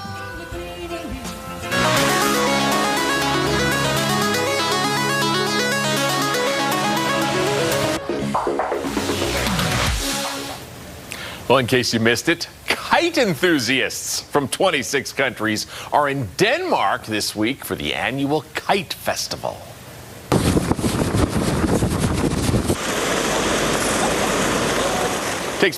Takes place on the Danish island Fano every year. Organizers say it's the world's largest kite rally with 5,000 flyers taking part, filling the sky with about 25,000 kites. Visitors are allowed to drive along the beach to take it all in. It's a stretch of about 14 kilometers. We should organize a Saskatchewan Kite Festival. I think there is one. Is there not? Is it not in Swift Current? I'm actually yes. not. I feel that is accurate. Well, now I want to go. If you're in I Swift think you're Current, right now that you say it. Yeah. Oh, Nathan Meyer, who is our producer and is from Swift Current, says that is correct. Okay, I guess so we don't need to organize the festival. We just need to organize a field trip. Right. Which yes, I don't trust Nathan to do. What's the oldest thing you own is our question of the day. What's coming into the text line? A lot of great answers. Ken saying the oldest thing I own is the house that he lives in. It's his Cookham's house that was passed down. It's older than 40 or 50 years. Okay. Darlene saying the oldest thing I own is my grandmother's china, brought over from Belgium in 1920. We had Jonathan saying I got an old pair of black jogging pants my mother got for me in the early 90s. Still wearing them. Got a couple of holes, a bit faded. Right. They work just as good as the day you got them. I bet your friends and family wish you'd have a new pair of black jogging pants. Mary saying an 1898 King James Bible, red leather bound. It's beautiful. Okay. I can imagine that. Tammy saying she owns a pocket watch from the 1930s. Must have been the great-grandfather's. Sadly, it doesn't work, though. Okay. Patricia saying, get it repaired. I have a Canada Dry ginger ale bottle that will be 100 in 4 years. Date on it says it was made in 1930. Would you try it? Would you open it up and give it a try? Sure. Why not? Yeah, give it a go. Yeah, why not? It's probably flat. It's probably great. Both these answers highlighting 1902. Somebody who didn't share their name. They said the oldest thing I own would be our home. It was built in 1902. And Donna from Yorkton saying farmland that my ancestors settled on that Ukrainian in 1902. Okay. Debbie saying I have a Bible my mom got on school for King George's coronation in 1937. She did send pictures. I can confirm it is a beautiful Bible. I wish I had time to upload that photo to our system. And we also had Don saying that he has a framed picture of his grandfather's family that dates back to the 1890s. All right. Thank you so much for participating. We're back with the new head coach of the Regina Pats in 2 minutes' time. Stay with us.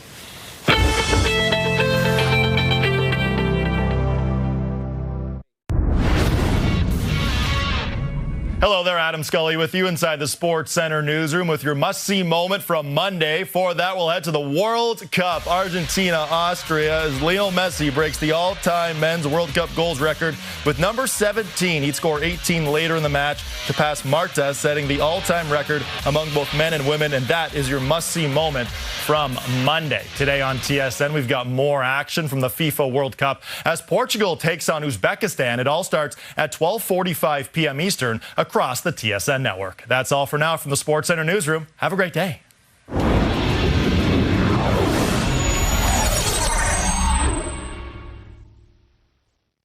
Music can play. David Bell has become the 44th head coach in Regina Pats franchise history, coming off 7 seasons with the American Hockey League's Belleville Senators, and we're excited to have him in studio with us this morning. Coach, congratulations. Welcome to town. Thank you very much. Thanks for having me. What does it mean to you to rejoin the Canadian Hockey League and lead a team that made the playoffs last year and has a couple of young stars? It means a lot. It's exciting. I'm excited. There's a lot of passionate people here. There's a lot of buzz around the team right now. There's a lot of buzz around the potential of the team and taking that step last year to get in the playoffs, win that one game. Just want to build off of that and keep going. Pro coach, you got some options when you come off of the stint with the Senators. What makes Regina an attractive option to you? I think basically what we just talked about, the buzz around the team, the passion that Dale has, the passion that Mr. Simple has. I met with them and they just feel so strongly. They're investing in the team, they're investing in the building, they're investing in every aspect of the hockey group, and it's just an exciting time to get in with this group. And there was some options, but listening to Dale's plan and the long-term plan of the team and the excitement, it was a real no-brainer for me. Dale Durkach, of course, the first hire for him as a general manager for this franchise. Take me through the roster. Well, you've had a couple of days to kind of digest the Maddox Schultz and the Liam Pughs of the world. What excites you about this group? Well, I think the biggest thing about the group is Dale's kind of had a year now to, filter through it, and him and I are aligned really well with, high character, high work ethic, good people. So there's a lot of that in the group.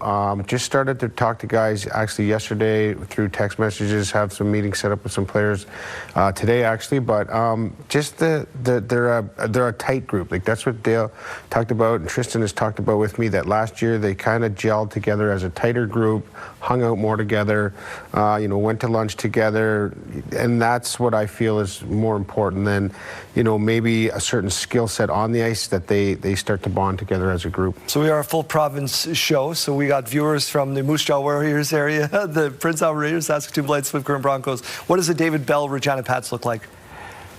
Tenacious, I think, is a good word. Aggressive, in your face, pressure team that is going to be ready to play at the start. We start on time and we play full 60. So when we leave your building, you're going to be happy to see us leave. How's that? That sounds pretty accurate for what Regina Pats hockey is all about. Is there any message that you want to send out to fans there at home that are just about to start the season ticket process? Because of course the Pats have done all these building renovations that you're talking about, and they've held the ticket prices back, so they're still waiting to release those. Well, no, you know what? I think they're going to be excited. I think it's going to be worth the wait. I know, that gets frustrating for fans that it's not all happening, but there's a lot happening, and like I said, there's a lot happening that's going to improve their viewership, their experience at the game, their overall experience, and obviously the ultimate thing is the product on the ice, and I think the product on the ice is moving in the right direction, and the building's following suit, so that it's been a little bit of a delay, but when it comes out here, it's going to be worth the wait, and it's going to be an exciting 26-27 season. Sounds like you learned a lot about yourself as a coach over the last number of years. So what's the biggest thing that you've taken in and all these stops to bring to your in Regina? I just think the biggest thing you have to understand is that the players and your staff are people, and they have lives. Everybody has lives. Everybody has something going on in the background. A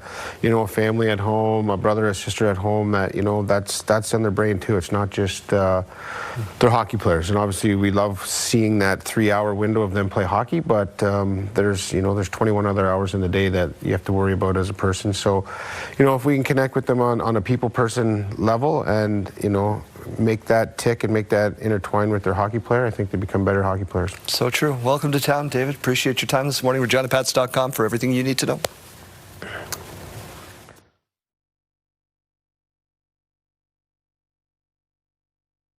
It's no secret excessive sun exposure can lead to premature aging and skin cancer. But for years, the only sunscreen options to block these dangerous rays carried concerns over chemicals or a white cast on the skin. But soon, there will be a new choice in the U.S. thanks to this order from the FDA. Many dermatologists are going to recommend it. Dr. Deborah Sarnoff, president of the Skin Cancer Foundation, is already poised to advise patients to shift to the new sunscreen ingredient ingredient called bimotrizinol, or BEMT, when it hits the market. While current U.S. sunscreens excel at blocking radiation that leads to visible sunburns, critics say they routinely fail to shield against deep penetrating ultraviolet A rays, or UVAs. But Sarnoff says BEMT provides that adequate protection and isn't easily absorbed into the skin. The thing about this ingredient is it's been around in Europe since the year 2000, so we have a long history on it. Sarnoff says it protects without the white streaks traditional U.S. sunscreens leave behind, and it's good for those who have poor reactions to other chemicals or people with sensitive skin.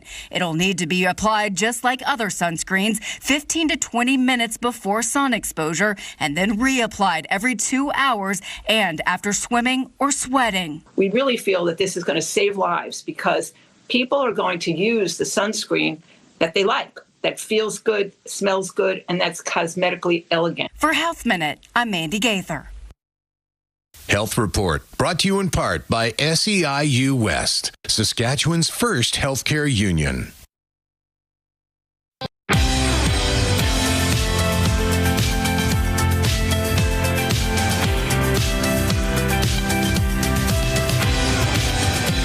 $8:29 on your Tuesday. I'm Daryl. Thank you for being with us. Ottawa announcing its new nuclear energy strategy, calling it a key part of a clean power plan.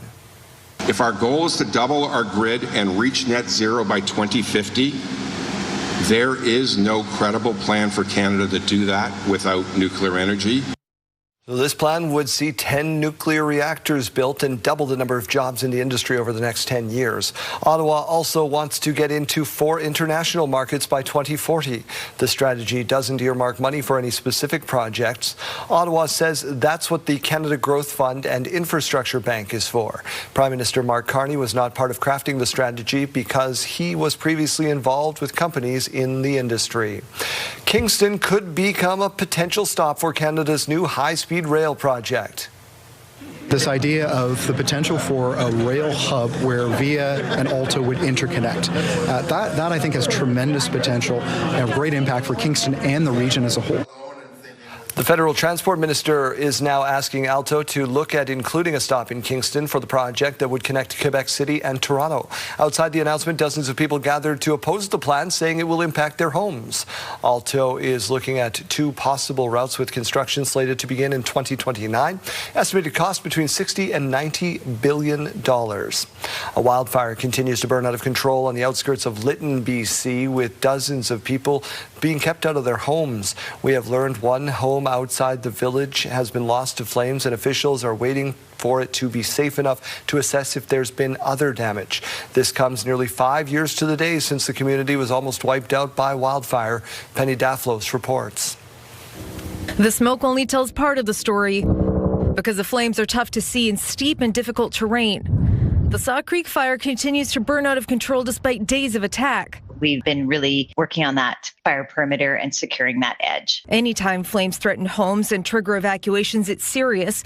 And though the Saw Creek fire is a whopping 7 square kilometers, it's the emotional impact that's just as significant. The fire, the helicopters, the smoke is a trigger for a lot of people. This fire is threatening homes in Linton nearly 5 years to the day the village was nearly wiped out in 2021. To be so close to the anniversary is like, who decided to play a bad joke because it's not funny? The rebuild is well underway and it's starting to look like it used to.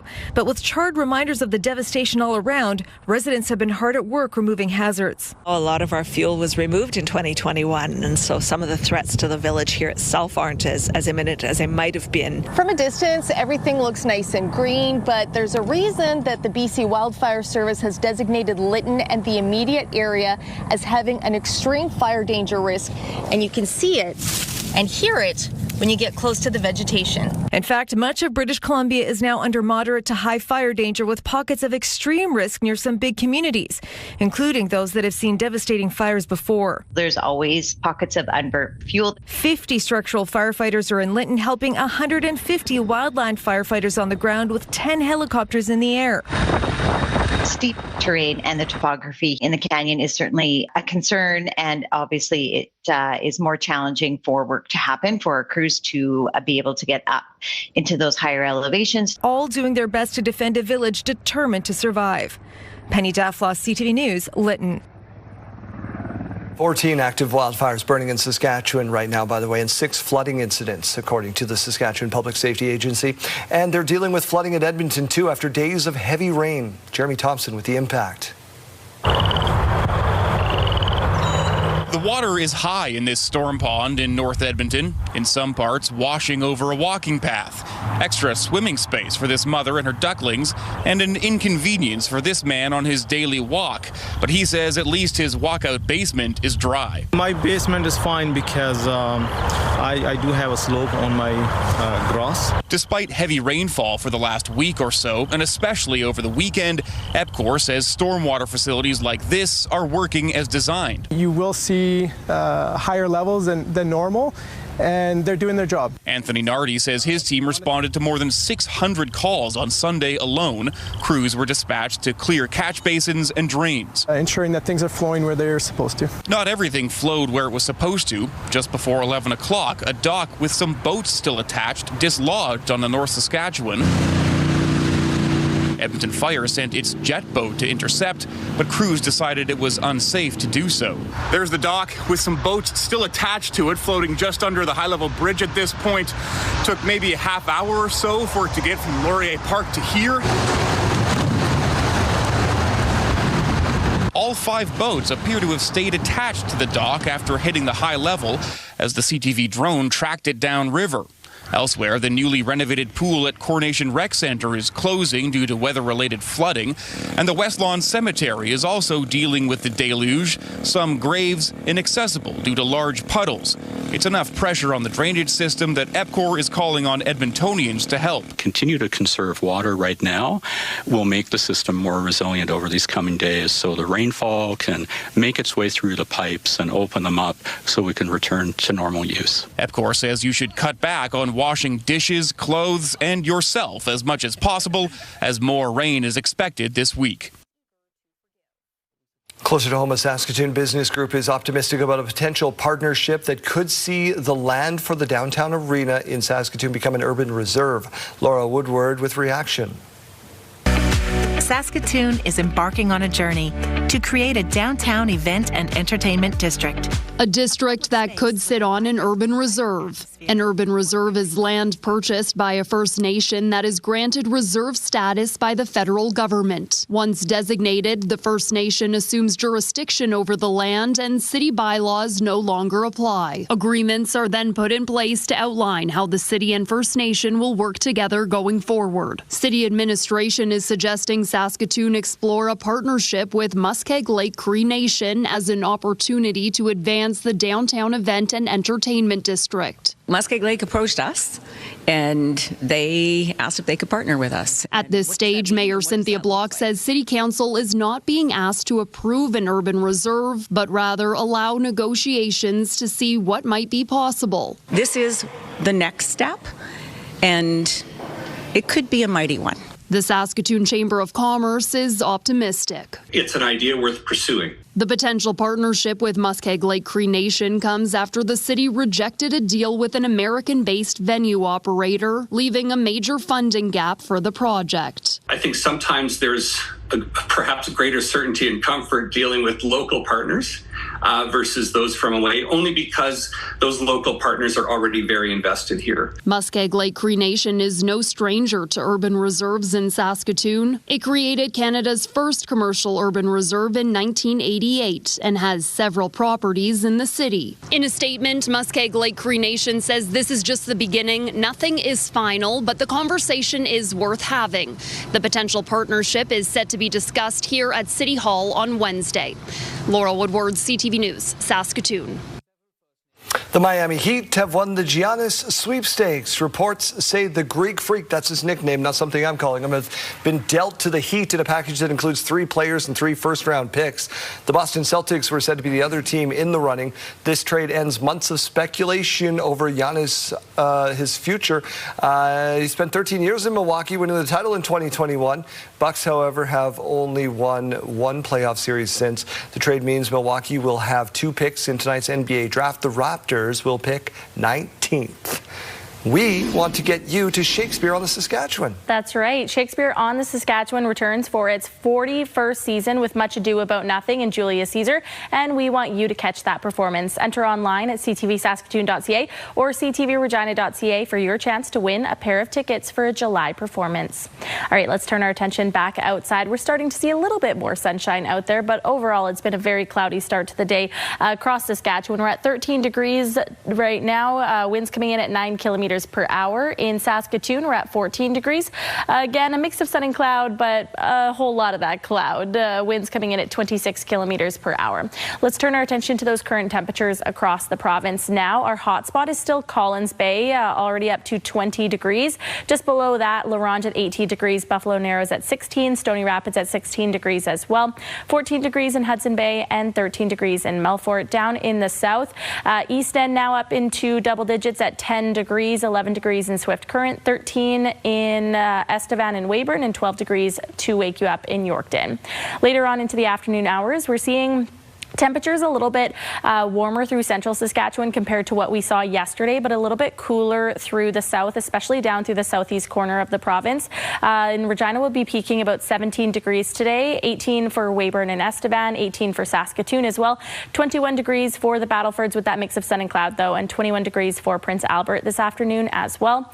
Winds going to be not so bad today. Those areas down south lighting up in yellow could be just barely surpassing 40 kilometers per hour. Other than that, though, pretty calm winds for Regina, Saskatoon, Prince Albert, North Battleford today. 7-day forecast, still looking like we have a lot of precipitation on the way for the coming days. Wednesday, continuing to see just a little bit of rain with that risk of thunderstorms. Thursday is the day that we are seeing a break from that rain in a lot of places in the province. 22 degrees for Regina, 24 on Friday with the chance of rain returning. And the weekend looking like it is going to be a wet one. 20 degrees on Saturday and Sunday in Regina, and 18 degrees by Monday with that rain continuing on. In Saskatoon, 21 degrees tomorrow, again expecting just a little bit more of that rain, but it does come with that risk of thunderstorms. Thursday is the day for the break, mainly sunny skies on the way, 23 degrees. 24 degrees by Friday, the rain will be returning. 20 degrees on Saturday and Sunday, again a risk of thunderstorms returning later on in the weekend, and 18 degrees by Monday, more rain on the way.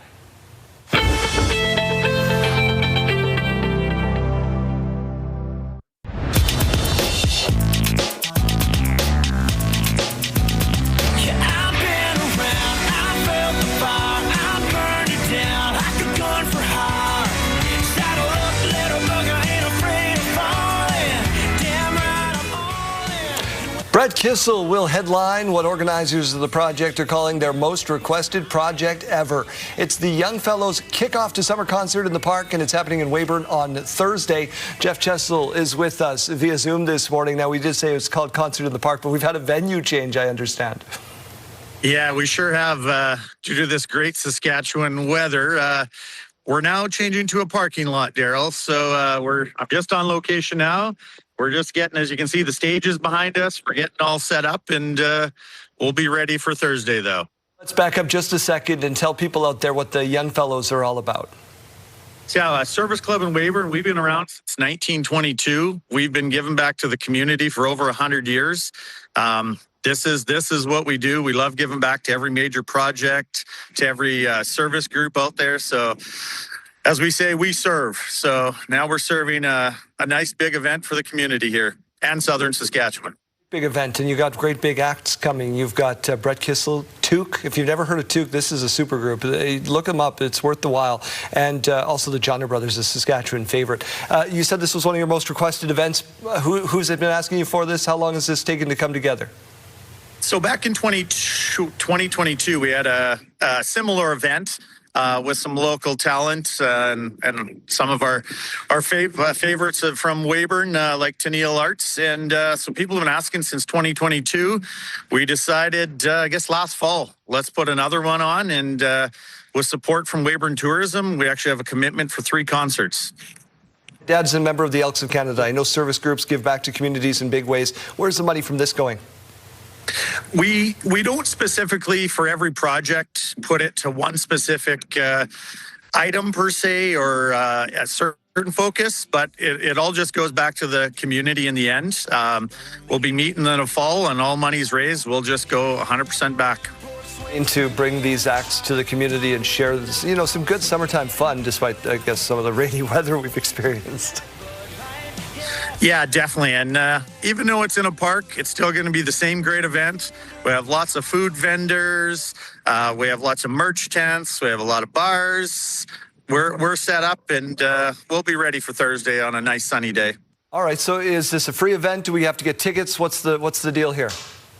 You can get purchase tickets at WeyburnYoungfellows.com. A very reasonable price for families. Under 5 is free, 6 to 18 is 35 a ticket, and 19 plus is 65. You really couldn't get to a Kissel 2 concert for that price. Jeff, who are you most excited to see? I'm torn. I've seen all of them, so if anything, I'm kind of excited I'll get to meet them here real quick. But I'm unfortunately I'll be running everything, so I might not see them all quite as much as I'd like, but I'm excited for all of them. They're all great humans, as are you, Jeff. Thank you so much for doing this for us this morning.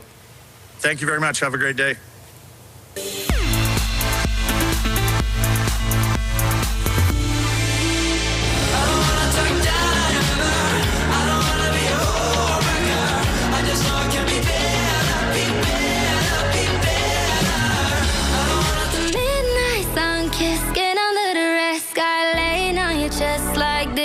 Hold me like the pebbles in your hand, and it just understand. Yeah, summer isn't over.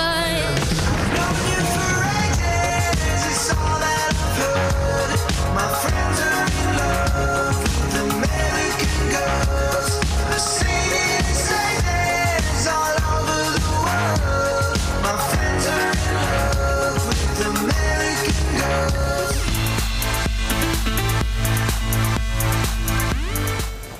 Okay, let's head out one last time and check in with Arden Lloyd out at Depot. One final time here at the RCMP Depot in Regina. I'm joined by Sergeant Major Mike McKinley, and for anyone who may not be familiar, the sunset ceremony, first one coming up on Canada Day, July 1st. What does the sunset ceremony entail? Well, it comes from an old military ceremony where at the end of the working day, they would call the garrison back into the base and they would lower the flag, and that shows them that their duties are done for the day. But for us, it's an opportunity to invite the community into our home, which is part of Regina. So it's nice for us to show off a little bit for the people of Regina and Saskatchewan. And what exactly goes into the drills being performed for audiences and just for training purposes? Well, there'll be a marching display done by one of the troops. There'll be an artillery display using the field guns we've got here, and then we have a troop that will lower the big flag. And those artillery guns, those field cannons, some stars of the show usually is a bit of a highlight. Not too often you get to see those things fired off. Are those original pieces? Original from 1885. During the Northwest Resistance, the Northwest Mounted Police had a couple field guns, so we get to play with them here and make a little bit of noise. And what goes into the selection process for these RCMP men and women behind us, and what role they play in the ceremony? Most of the cadets on the ceremony are at a certain stage of training, and it's ideal for them to be able to put on a show for you. The artillery crews are hand selected by the drill corporal that's got them there. He's a former Royal Canadian Artillery gunner, so he kind of knows what he's looking for. Now, there are some themes to the 4 sunset ceremonies taking place in July. Which days are inviting certain types of activities? Well, we have 4 shows this year. The 1st, 7th, 14th, and 21st of July. The first, of course, is Canada Day, and we're going to celebrate that. The second show on the 7th is First Responders Appreciation. The third is a celebration of sport in Saskatchewan, and we encourage all the folks that come to visit us to wear their jerseys, their favorite jerseys. And the 4th show is appreciation for the Canadian Armed Forces and what they do for us. Outstanding. You'll want to get down to the RCMP Depot. July 1st is the first sunset ceremony.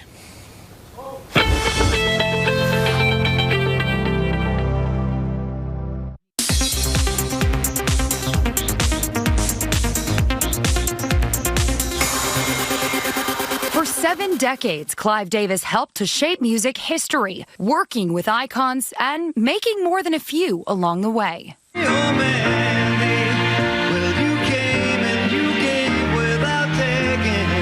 From helping Barry Manilow find his way in the 60s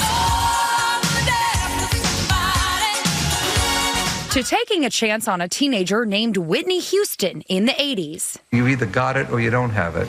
She's got it. She got it. To helping propel Alicia Keys in the 2000s. Davis earned his nickname, the man with the golden ear. Why would he hear this simple little demo and think that, that's going to be a hit song? Manilow recently explained Davis's genius. Somehow he finds it in his form where it's hardly a song yet, and yet he can figure out that this could be a hit song. In the 70s, he signed Aerosmith, his name even appearing in one of their songs. A decade later, he helped Aretha Franklin relaunch her career, producing the first album of hers to sell 1 million copies.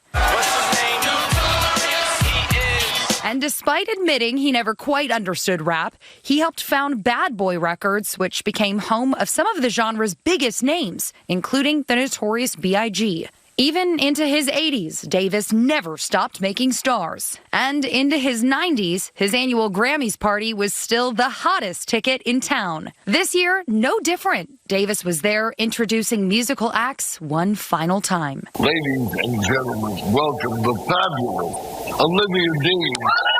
He held people to such a high standard, but it was done with love and it was done with passion, just an appetite and addiction to making things that were special. For Davis, working until the very end was always part of the fun. The best achievement in life is to love your work.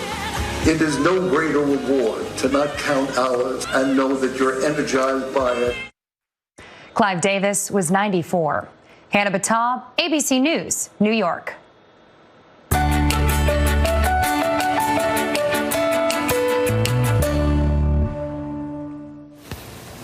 All right, picture this. The year 1966, and one very special couple was saying their I do's. Now, 60 years later, they're doing it again, but with a lot of spice and seasonings on the side. Here's ABC's Danny New. Mild, hot, on fire. When renewing your vows at Taco Bell, your speech will, of course, have to feature spicy food metaphors, but also... And I will love you for every day that God blessedly grants us together. A few days ago, 81-year-olds Mickey and Joanne Muhlstein celebrated 60 years of marriage at this Utah location where they have eaten lunch together every day for the past 12 years. Our love has been strong enough to survive every twist, and not just cinnamon. The ceremony was officiated by the district manager as tears were shed by friends and family. I'm not sure more heartfelt words have ever been said in the presence of a Crunchwrap Supreme. I promise you that no matter what happens, I will never let go in our aging years. As one of their 8 children, Amy, put it, I just wish that everyone can have that and find that in life, to have that kind of love for each other. Now, I've done stories before about a chain restaurant playing a pivotal role in a relationship, like this couple who got engaged at the airport Chili's where they first met. Will you be coming here next year? Yes, for sure. And the year after that? Yeah, every for sure. year. And the many couples who spent every Valentine's Day at White Castle. I even invited my beloved to enjoy a romantic meal. Honey, thank you, Beatrice. Oh my gosh. Ready? Wow. However, when this celebration of love was completed, You're going to have a free meal on the house for the rest of your life. Mickey and Joanne were immediately informed their daily lunch dates would now be free for life. Thank you to Jordan Tracy at our Salt Lake City station for originally reporting that story. By the way, he told me that Joanne and Mickey get very attached to the employees at the Taco Bell and will even go visit them at their new jobs when they move on. In New York, for ABC News, I'm Danny New. There you go. There's a great idea for you, Jeremy. What are you coming up on, how many years now? Here? No, with your wife. Oh, marriage. 22 this August. He's married to his job, folks. Yeah. I am. It's true. It's my second true love.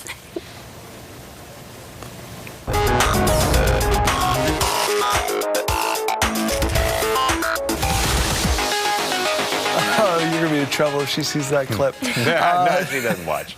She's at work. Mine's at work too.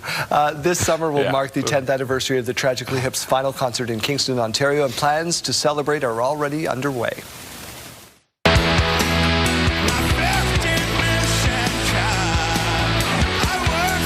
A live album recorded from the last show will be released on August 21st. It's called Live, July 22nd to August 20th, 2016. CBC will be re-airing the broadcast of that concert on the 22nd of August, plus 2 new recordings drops yesterday, so you can find those. Little Bones, which was recorded in Kingston, and It's a Good Life If You Don't Weaken, taken from the Air Canada Centre in Toronto, both available on your streaming platforms. So my dad hates the Tragically Hip. I know, yeah. Famously, I don't know what he hates them. He has no hot takes on anything except for composting and the Tragically Hip. So yesterday, I hope he's not watching at this moment, because I bought a T-shirt. It's that one with the maple leaf with all the song titles in the middle from the Tragically Hip. Yeah. And I'm going to give him this as a Canada Day shirt, see if he wears it. And then I tell hope him. he's watching right now. And then tell him this is a Tragically, and just see what he does. Yeah, I hope he's watching to spoil that for you. 8:58, he's probably at work too. All right, an important update to a story we brought you earlier this spring. The Tragically Chip is now in stores.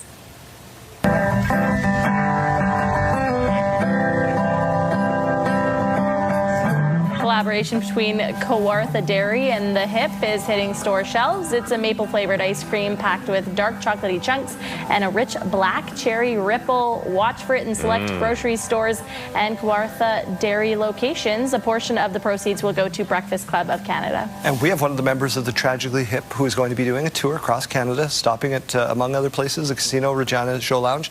On the show a little bit later, we're still lining up the X's and O's on that, but it's going to come through. All right. There you go. Exciting times. Cool. Things to look forward to. That's it for us for today. Enjoy the rain. If you love the rain, we got lots of it for you. We'll be back with you first thing tomorrow morning.